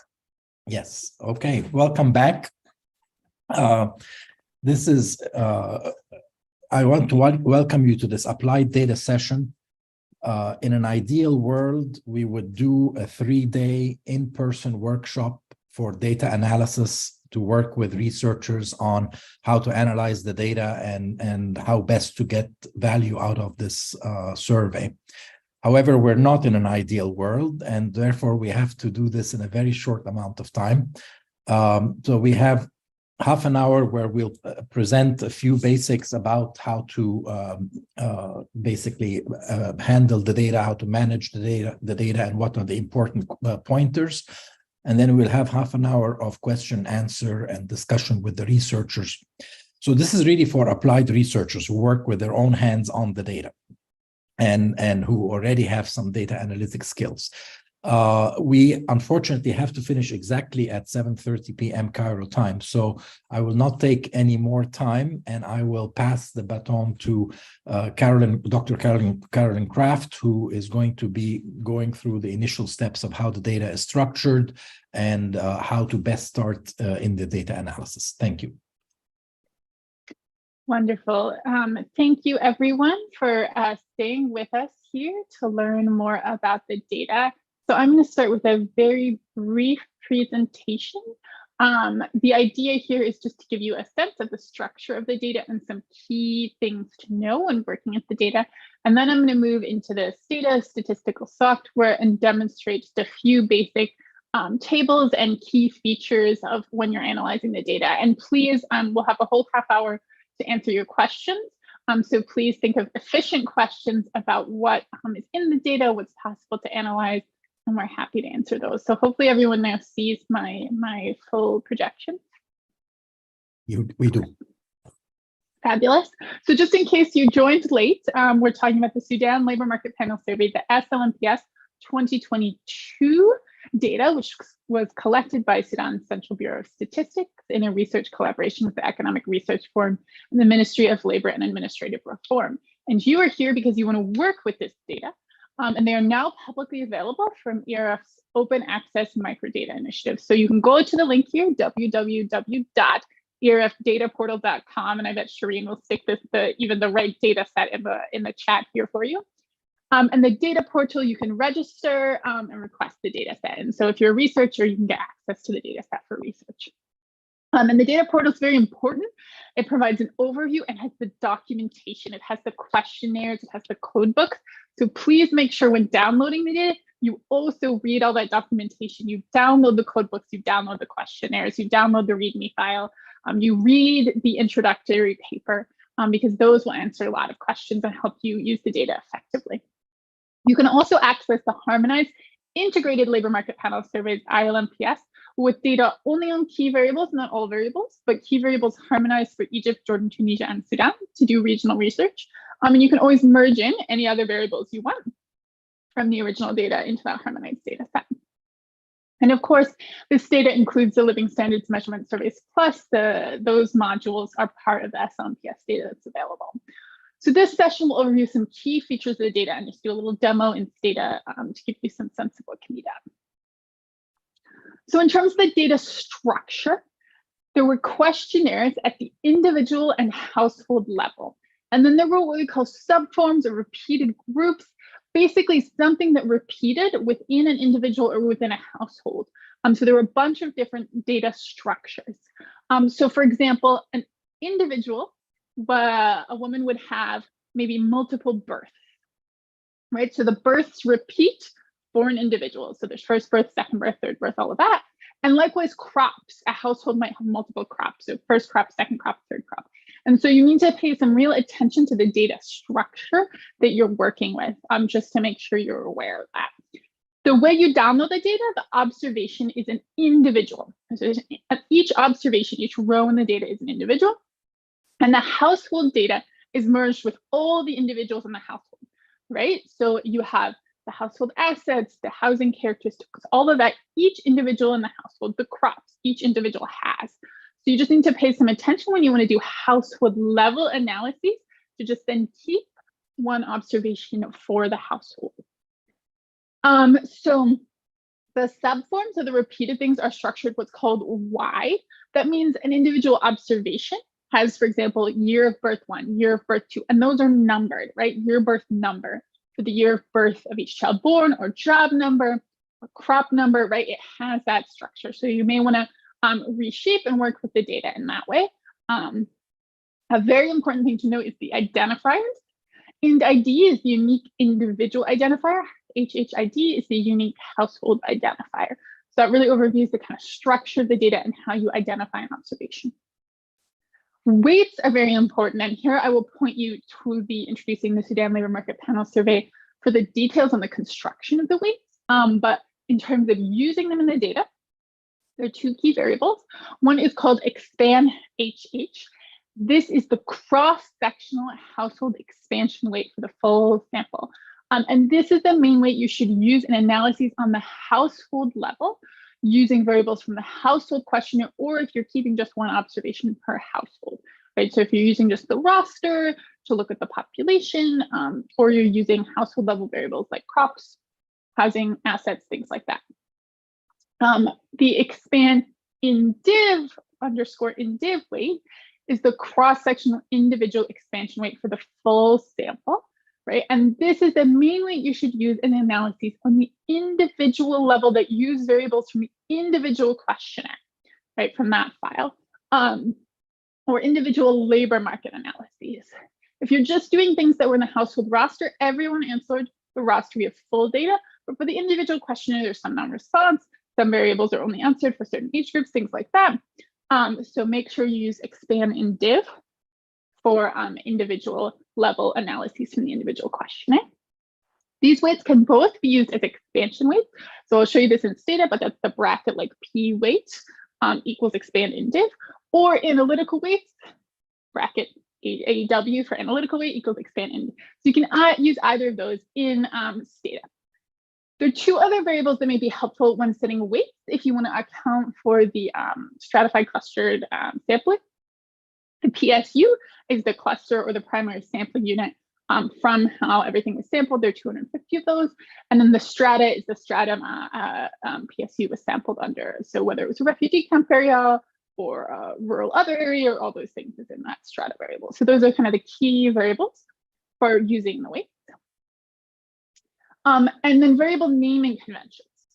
So, and where to find the details about each one. So the variables from the original questionnaire are named Q number. So for example, Q306 is age. And the original variables have not been modified from the data collected. So there may be like don't know codes in them or things like that. And all of the Q variables, the original variables, are fully documented in the questionnaire. So there's not a particular code book. Think of the questionnaire as a code book because it gives you the codes. And I'll show this in a minute. The created variables, right, are things we made from those original variables, generating these variables, including cleaning. So example is age. If someone said they don't know their age, but we did have their birth year, right, we then could calculate a rough age. And then we remove the don't know values. So this is like a clean version of the variable. So age is the clean version. Q306 is the original version for age. When available, please do use the created variables, right? And there's a created variables codebook that has all the details on those. The variables and values are labeled on the data set in English, but the questionnaires are also available in Arabic. So you can look at those original Arabic questions should you wish to do so. I want to highlight something important about skip patterns. Skip patterns determine who should have answered questions. So for example, only those employed provide the characteristics of their job. Missing data, right? Always worry about missing data, but missing data may be correctly missing if a question was not applicable and was correctly skipped, right? So you need to think about the universe of the data as you're analyzing it. I've seen lots of folks say, oh, there's a lot of missing data in this survey because they didn't look at the right universe. Maybe a question was only asked to those 15 and up, and they looked at all ages and said there's a lot of missing. So make sure to look at the universe, the data and the documentation, and restrict your analyses accordingly. One other thing to flag is that the skip patterns were enforced only what's called sort of unidirectionally. So the programming ensured that individuals answered every question they were supposed to.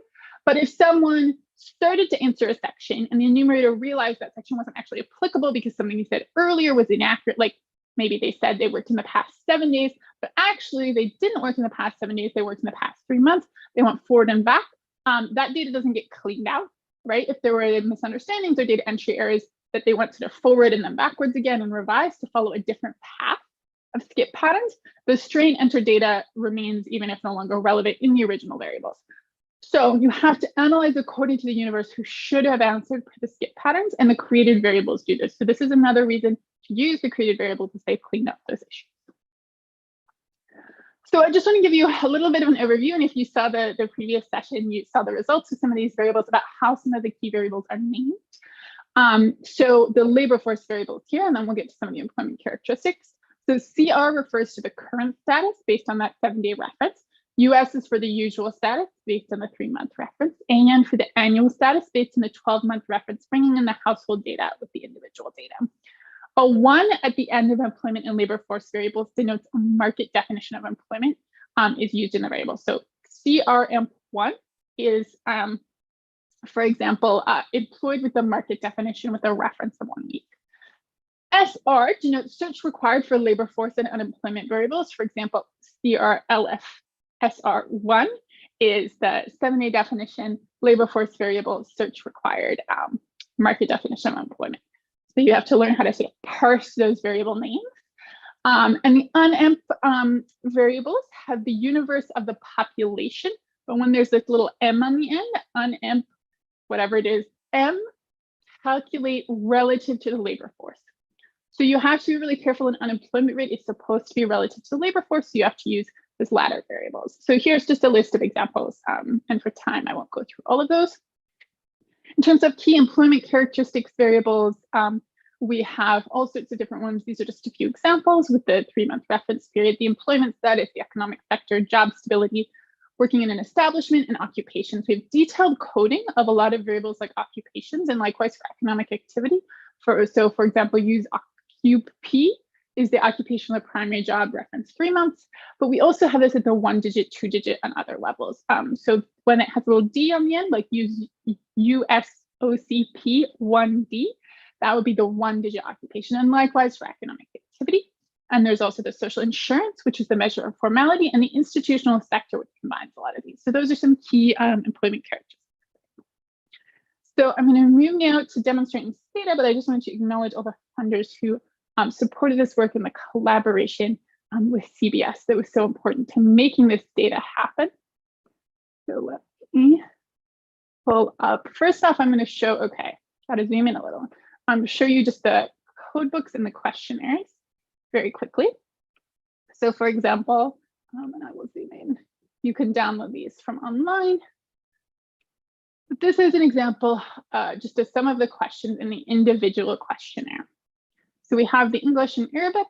I'm in the job history, the labor market history, job mobility chapter, right? And you can see that Q7101_1 is the month for the start of a particular job.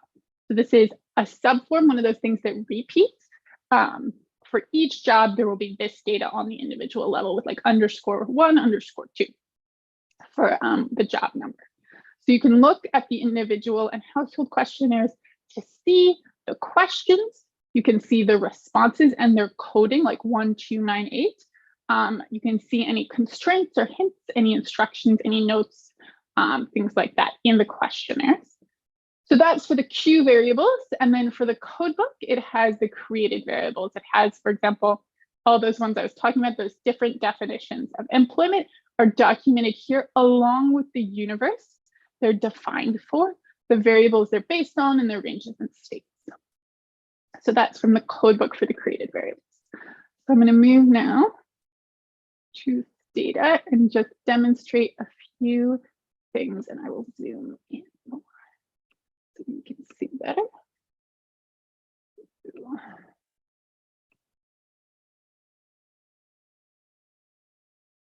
All right, hopefully that's fairly readable.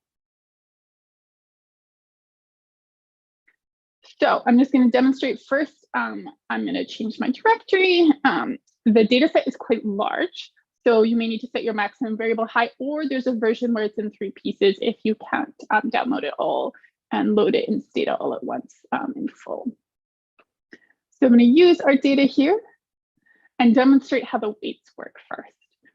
So I'm going to show the population by wilaya based on the data we had, using the weights as expansion weights. And because I'm just doing the population data from the roster, I'm going to tabulate admin 1, which is the wilaya, geographic level 1. I'm going to use expansion weights PW here of the household weights. And then I'll just format it so that it's fairly legible with all the digits. So this expansion weight shows our 46.9 million overall population and how it's broken down by state.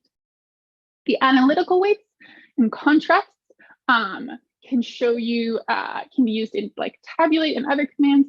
And here we'll do the percentage of the population that is in each wilaya. So here we can see, for example, that around 18% of the population is in Khartoum. So here the frequencies just add up to the total sample size of the analytical weights. So it's not like there are only 4,500 people in Khartoum. That's just because of sampling. The thing here to look at is the percentages, the distribution. So you can also use household weights for data from the roster, since that's household data. So for example, the population structure by age group, you can do that. And you can see that what we talked about earlier, that 63%, that's from ages 0 to 24 when you do that. But you need to use those individual weights for data from the individual questionnaire, including labor market statuses. So here's the current labor market status by sex, using that 7-day current definition of search required, and then the market definition of employment. So the CR for 7 days, SR for search, 1 for the market definition of employment. So here we can see how this is distributed by sex. I'm doing the weighted statistic as a column percent. The columns are male and female. We're not showing the frequency, no correct. And here we're seeing that 59% of men are employed and 12% of women. Now, this unemployed number is not the unemployment rate. It is the percentage of the population that are unemployed. So you need to be very careful about unemployment rate, which is the percentage of the labor force versus as a percentage of the population. So that's going to be the next thing I illustrate.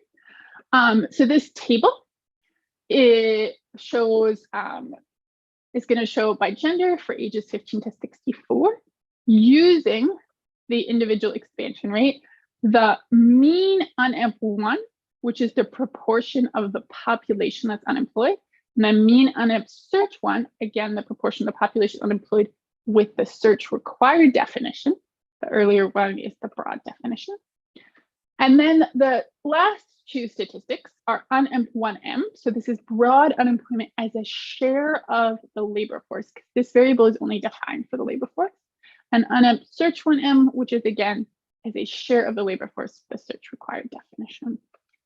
So running this here. All right. Hopefully that fits on the screen too. Okay, so we can see in terms of as a share of the population, these unemployed numbers. But what we were talking about earlier, and these are not as well labeled as one would like, but going across here, we have this last one is the unemployment rate, right, that 8% as a share of the labor force, or for women, 15%, or for men, 7%, those current market standard unemployment rates as a share of the labor force. And of course, you can do all of these covariates. Here, my screen is going to run into size problems.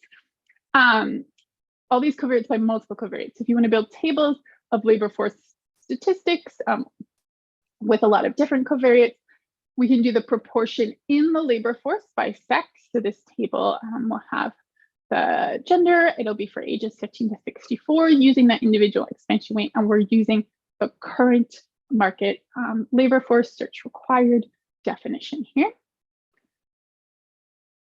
So this one's fairly straightforward. There we see the overall 38% participation rate, 63% for men, 14% for women. But you can do this by also urban rural. So it's adding that urban variable here in the next one. And you can then see the disparities in participation between urban and rural, as well as gender. And then you can do this by education at the same time. So you can definitely keep adding covariates, see a whole bunch of different dimensions. And this, of course, does not fit well on my zoomed in screen. But you can see, for example, what we were talking about with the high urban female unemployment rates and things like that, high labor force participation for urban women, because we're looking at labor force participation here. So one thing I want to flag that's really easy to have problems with as you work away with this data is the issue of prevalence versus distribution. So these are different questions. What percentage of men work? What percentage of women work, right? That's one question. That's about the prevalence of employment, like the rate of employment. And there's a different question. What percentage of the employed are male versus female? So these are different statistics. The first one looks at the employed in a particular gender relative to the population in the gender. And that gets us an employment rate. So we'll do that one first. So for example, these were the statistics we saw earlier in terms of 35% employment rate. And we've got 59% of men and 12% of women are employed, right? So 59% of men, it's employed men divided by all men, 12% of women, employed women divided by all women. The distribution is a different statistic, right? And this is showing here we're tabulating sex if they're employed. So we're looking at 15 to 64-year-olds and we're saying, and they're employed. We're being like, what's the gender distribution of employment? And here we see 82% of the employed are men and 18% of the employed are women. So very important to keep in mind which way you're looking at the data. So I actually did fairly well on time, which is great because it leaves lots of time for questions. So I will, that was all I had prepared for demonstrating, but we'll now take questions. And I can stop sharing my screen, but maybe I should actually keep it up in case people need live. I'll stop sharing so I can see if there are any hand raised. And Ragui and I are happy to answer any questions about what's in the questionnaire, how to do data analyses, key variables, any questions you may have. Is there one in the chat?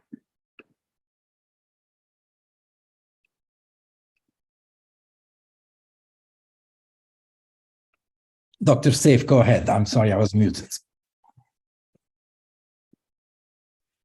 Thank you very much for the presentation, which I think this is the most technical part that is very important. In fact, I have just a single question with respect to wage rates in particular, how we can able to make it as in terms of purchasing power parity triple P. Why I'm saying that? Because we are trying to do a comparative analysis in IGAT region to see the dynamic of wages and living standard conditions. This is just a report published last week from Somalia, poverty analysis for the first time after 3 decades in Somalia. But if you look to the table here, it is very clear. I'm not sure you are looking for a consumption model. Sorry. So the consumption model was very surprising to everybody in Somalia. The average is it's $900. Somali economy is actually dollarized. So it is easy for that. What we are looking to see is that there is a very serious disparity between wages and living standard conditions. Sometimes what we are trying to see in these 8 countries, your income may be high, but the living condition is still, you compare it with the other countries, it's not a very big difference. So I would suggest that to see how, Dr. Caroline, we can have those figures in purchasing power parity. We have done that for the 2009 consumption model so that it will help us to do for comparability analysis. Thank you. Yeah, so first of all, thank you very much for this. All the figures on income and wages. So we ask about wages in the primary job, wages in the secondary job. We ask about income, net income from family business, from your the livestock, from your farming. So there are, and also we ask about non-labor income in terms of if you're receiving. All of these are in Sudanese pounds.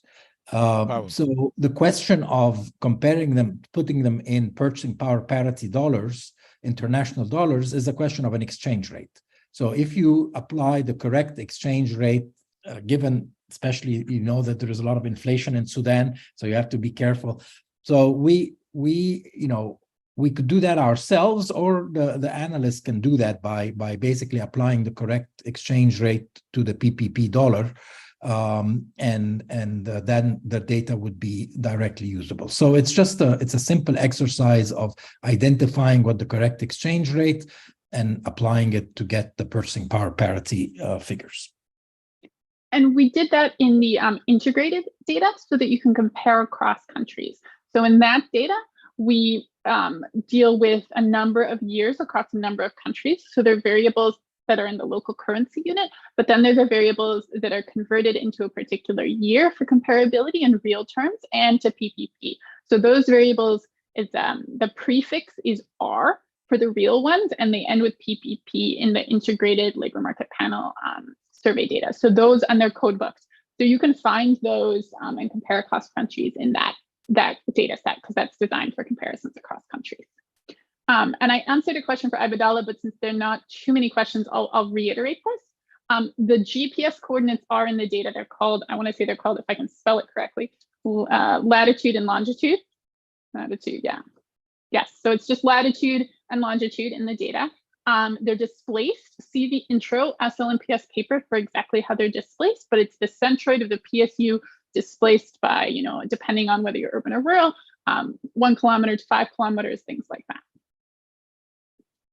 And there was a question I'm happy to share the PowerPoint and the due files. I don't know if we can put them up on the ERF website or just email. Happy to share those. I saw Dr. Ibrahim's hand, and then there's another question from Ahmed, but go ahead, Dr. Ibrahim. Thank you. I just wanted to ask this question. I had to leave because we have a death here in the Sudanese community, so I needed to leave. But I very much enjoy it, and of course, I always tell myself and tell my colleagues that I am an absolute ignorant in this very micro technical issues, which is really fascinating. But I'm too old to learn it now. But I try to make use of the data. And one question I have is I'm very intrigued about the georeference nature of the data. And my immediate thinking is that this could be linked to spatial poverty, because in Sudan there is always this discussion about that conflict-affected regions where poverty is much deeper than an otherwise essentially a poor country. So I think this would be quite interesting to do research on it. The other thing is the regional public goods, like the communication networks and roads and power, energy, and so on. I think it would be quite interesting also to see if we could link unemployment and other labor market outcomes to these regional public goods. In addition, of course, to the family characteristics or the labor individual characteristics in the survey. So I really just want to make this point and hope that this would be one area that I think can be quite useful and interesting, has huge policy impact for Sudan. Yes, in fact, we are very, very happy with the ability to put in the georeference coordinates with the data. It allows for huge possibilities for research, and now a lot of people are interested in the impact of climate change, the impact of desertification and land cover.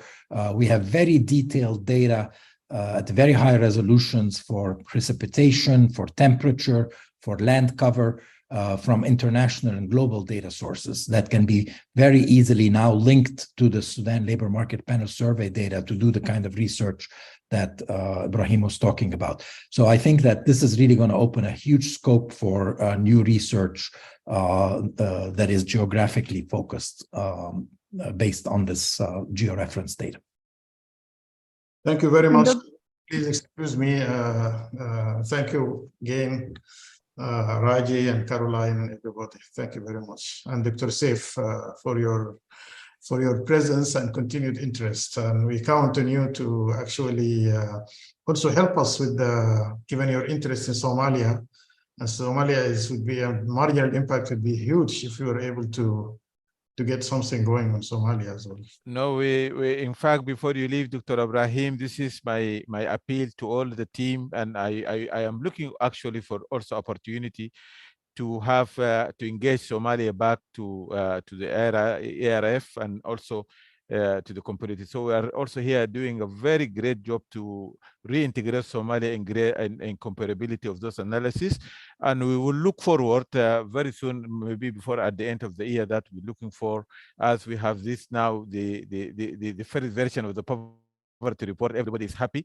We are going to the second version of the labor market survey and the MPI, and I'm sure this will be highly appreciated here at the government. In fact, yesterday the advisor to the president talking to me about this. He's now Somalia at the completion point of HIBIC, and this is a good news for them. But I told them also it's another challenge for you guys to get concessional lending and those kind of things. So we will do our best that we bring ERF before to Somalia, and it will be a point of excitement to the country, inshallah.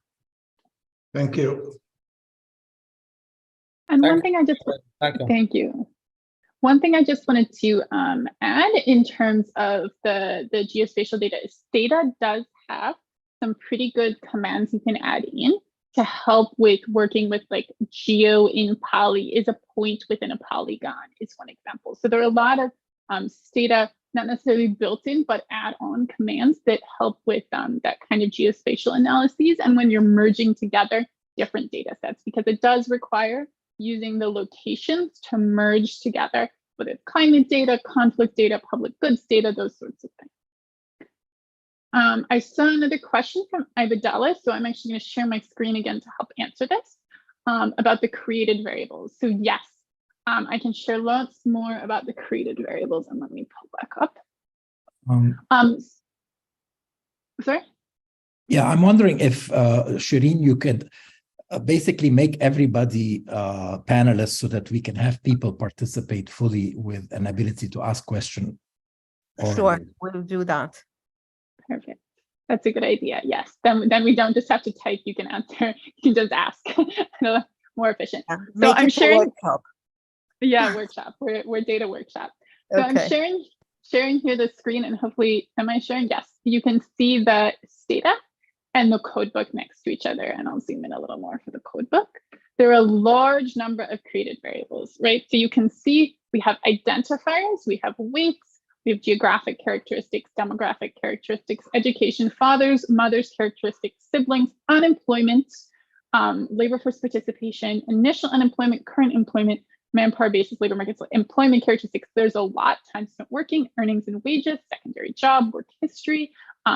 All those topics are covered within the created variables. Now they're about, what is this? They're like 233 rows, but some repeat because it's, it's each job repeats. So you can see in the data here,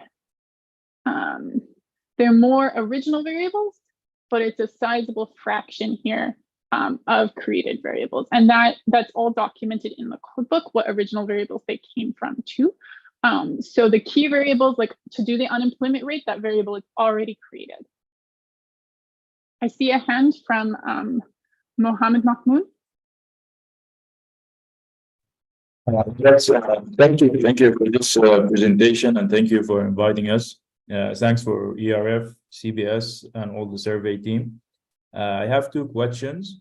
The first is for Dr. Ragui. So in your presentation, Doctor, you mentioned that you have edited the geocode information in a certain way. I think it was 5 for the urban and 2 for the rural.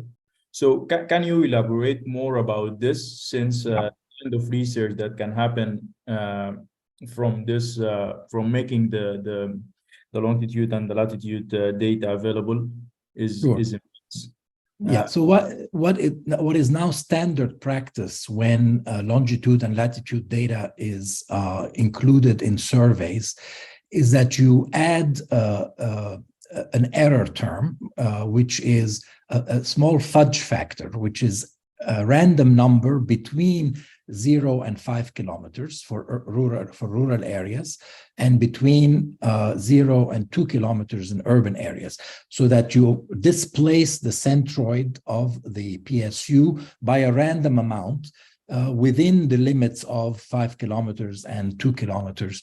And it's primarily to protect the confidentiality of households. It's not going to make a huge difference when you're doing climate research. 2 to 5 kilometers is a very small area, and so the climate data is not going to vary all that much.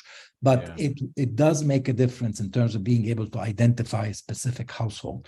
And so that's why we have followed that international practice, which is now common practice in the DHS, in the Living Standard Measurement Studies, and in other surveys that make available geographic coordinates, so that we can make sure that the confidentiality which has to be protected is protected. But in terms of practical effect on research, it doesn't have a real practical effect on creating too much error in the research itself.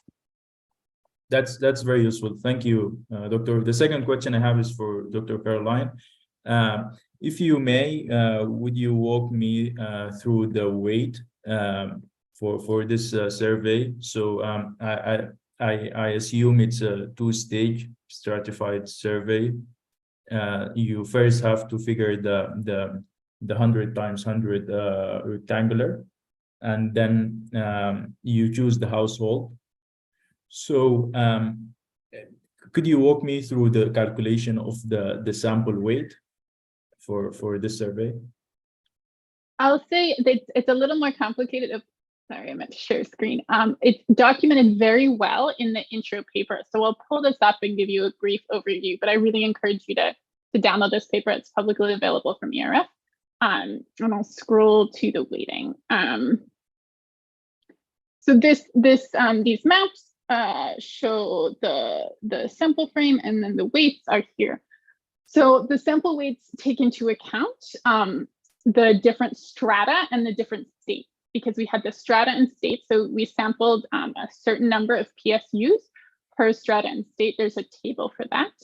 And then there's the probability of a particular PSU being sampled. We walk through that.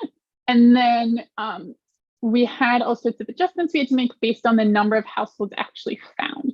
So we combined together the probability of the PSU being sampled and the probability of a household being sampled in the PSU, just like you were saying, but it accounts for non-response and things like that, and some of the complexities of listing the households because we didn't have a census that was recent. And then there's an individual non-response weight as well. So that's all covered in detail in the intro paper. So if no one else has questions, we can talk about this more, but that's certainly the summary version, and it's fully documented in that paper. Thanks a lot.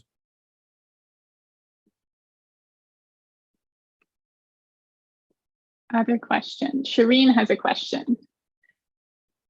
Thank you very much, Caroline and Ragui. Very well done presentation. Thank you for all the effort, amazing work.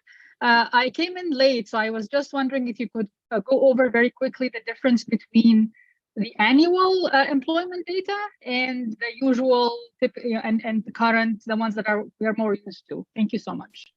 So let me give a start, and then maybe Caroline can. So the current and usual are based on the individual questionnaire. So they are the usual way that we ask the questions about what was your employment situation during the week, the 7 days, and what was your employment situation during the past 3 months. So those are standard the same way they are in the other labor market panel surveys. What we have innovated this time is that we have a section in the household questionnaire which asks about household activities in non-agricultural self-employment or non-agricultural enterprises, and in agricultural enterprises, specifically in crop, livestock, and other agricultural activities. Now, in these household sections, we asked households which members of the households have participated in these enterprises, and what was their role? Were they primary or a support person? And so we're able to update the and since the time frame for the participation is 1 year, that's why we have an annual reference period in this particular case. So what we use is we take the usual employment status and update it with information from the household to detect people who were mentioned in the household enterprise as participating, but who were not mentioned in the individuals, who didn't say in the individual section that they participated in any kind of employment. So it's not just a change in the reference period, it's a change in the perspective, where you're adding the additional perspective of the household as a way of capturing people who would not report themselves to be employed. So it expands the pool of people whom you detect. Now, clearly, it's going to expand them in those 3 areas, household enterprises, non-agricultural, into crops and livestock. Now, within these enterprise section, we also ask whether that activity, a particular crop or a particular animal, is being sold or is it only for household consumption. And it's on the basis of this that we determine whether all individuals participating in that activity are market workers or subsistence workers. So I hope that answers your question, Shireen. There's a whole paper on this where we describe this methodology in detail, and we're happy to send you. Yes, thank you so much, Ragui. So a quick follow-up question. When should we use the annual, and when what are the caveats? Is there anything we need to be mindful of? Yeah, I mean, the annual is really to try and get the upper limit of the broadest possible way to capture participation, especially if you're interested in women's participation in agricultural activities and in livestock production. That is the most comprehensive.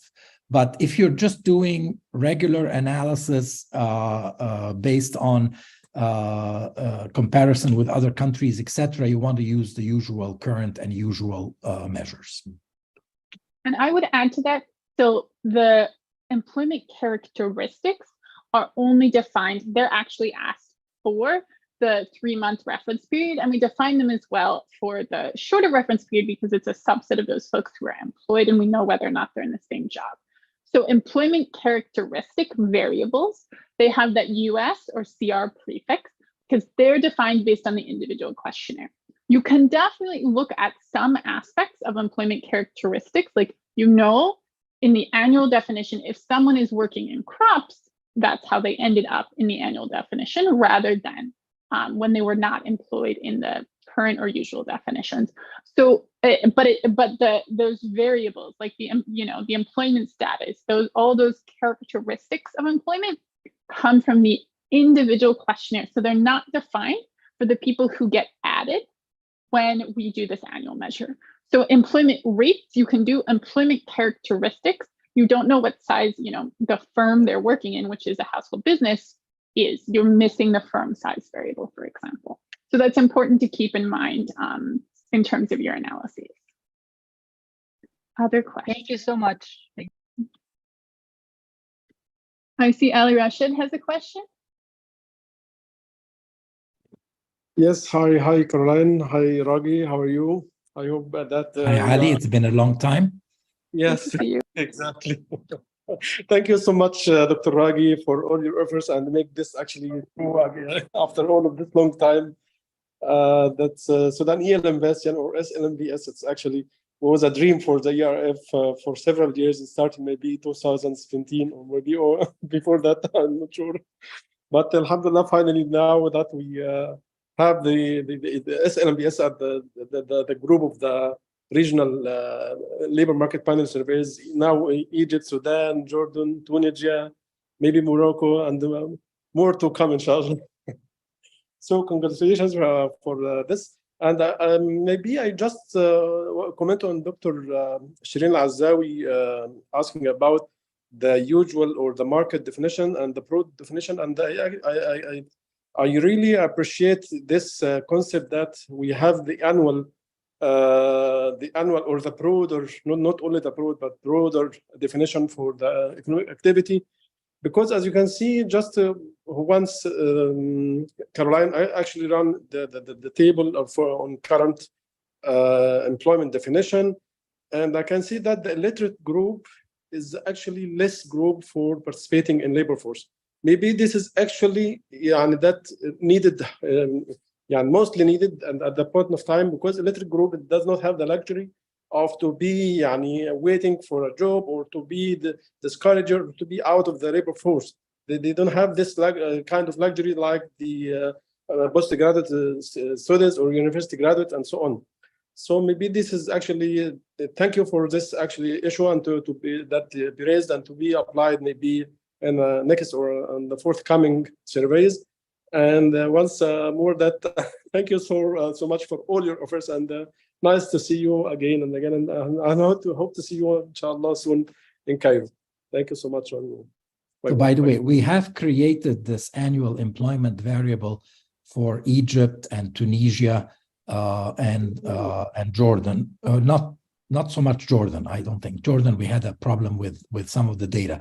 But the idea is to keep those variables in those surveys from now on, because we have the information from the household enterprises section, which allows us to kind of get that broader view on employment. But it's somewhat unconventional the way this is done, and so we add it as kind of as an additional measure rather than as a substitute measure.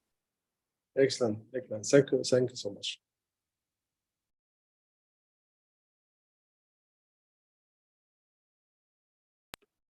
Other questions folks had? And note, we are this is all being recorded, and we're live on YouTube, so the recordings will be available, and that's in the I hope everyone can see the chat, not just the hosts and panelists, or maybe only the hosts and panelists can see the chat. So yes, maybe this will be emailed out afterwards, but there's the links to the event.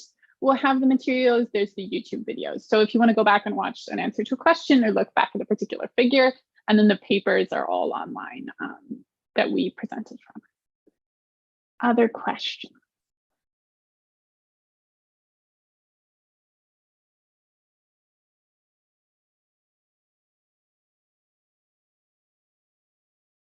Baydallah. Tfaddal. Thank you so much.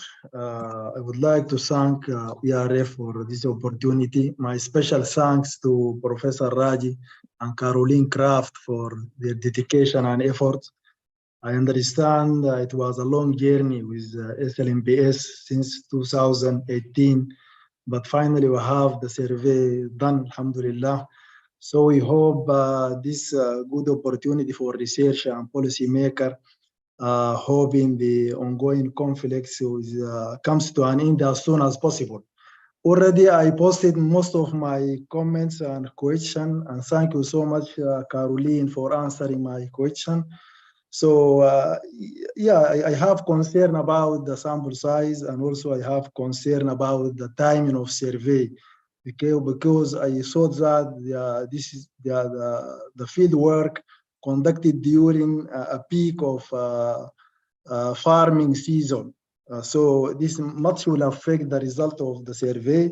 And also in terms of comparison, if you compare between 2011, which was conducted during different time, at that time conducted during December and up to February, I think, which is near off farming season. So I think the comparability between two surveys maybe is not appropriate. Finally, I have comments also about it was a difference between demographic characteristics and economic indicators, as we have seen from the second paper, the structure of labor force.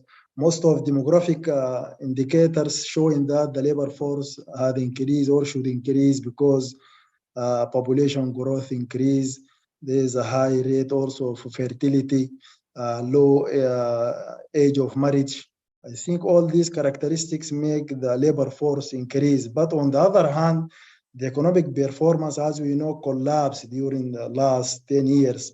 So I mean that demographic indicators and economic indicators move in different directions, making that the interpretation of this low unemployment rate is a challenge, is complicated. But we understand from Professor Raji that the issue of underemployment, the issue of disguised unemployment, which is common in Sudan also, like other developing countries, make unemployment rate and labor force participation is not a good indicator for understanding the healthiness of the labor force. Finally, my question is about the created variables. I asked it in this session about the created variables, which is good because this will help researchers instead of hesitation or confusion, because sometimes we struggled in choose which one is better in, for example, in standard unemployment or broad unemployment. So I think if there are a large number of created variables with full definition, this also will benefit the researcher and will help definitely in the analysis. And so I would like to congratulate once again the ERF and all the team of SLMPS for this important achievement. Thank you so much. And I'd like to take the opportunity here to thank you, Dr. Ubaidallah, for all the effort you have put very early on in reviewing the questionnaires, in translation, in helping us adapt this questionnaire to the Sudanese situation. You've been really one of the people who has been most helpful from the very beginning. And I hope now you can find some value in the data that you helped produce. Definitely, we benefit, and we use this data for, it was dream because we have waited for a long time for this survey, and I would like to thank you, Professor Raji, for your dedication to finalize the survey. Thank you so much. I'll add both my thanks to Ubaidallah, who explained to me the structure of the education system. So we finally made those questions which were very challenging as it changed over time correct. So I really appreciate all the help you've contributed to the data quality in a great way. And I'll also note these are research questions. The questions you're asking are questions you can now answer with the data, right? That's the great thing is, you know, they're modules on shocks and responses to shocks and coping. They're modules that help get at some of those questions about how people have experienced the economic shocks, cope with the economic shocks, and those sorts of things. So we don't have all the answers yet, but hopefully you'll be presenting sometime in the future at some future conference and tell us the answers.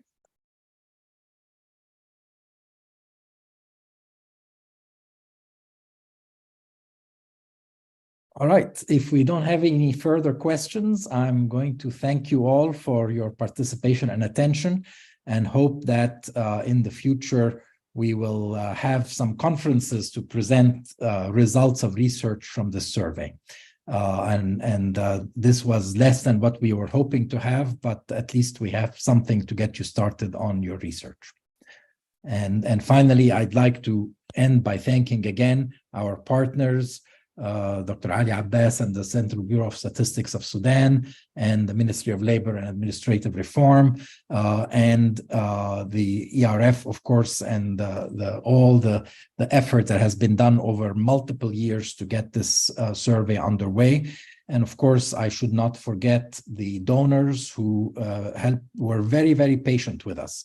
When we first applied for this in 2017, there was a 2-year limit on spending the money, and we had to extend that limit multiple times, and they were extremely patient with us.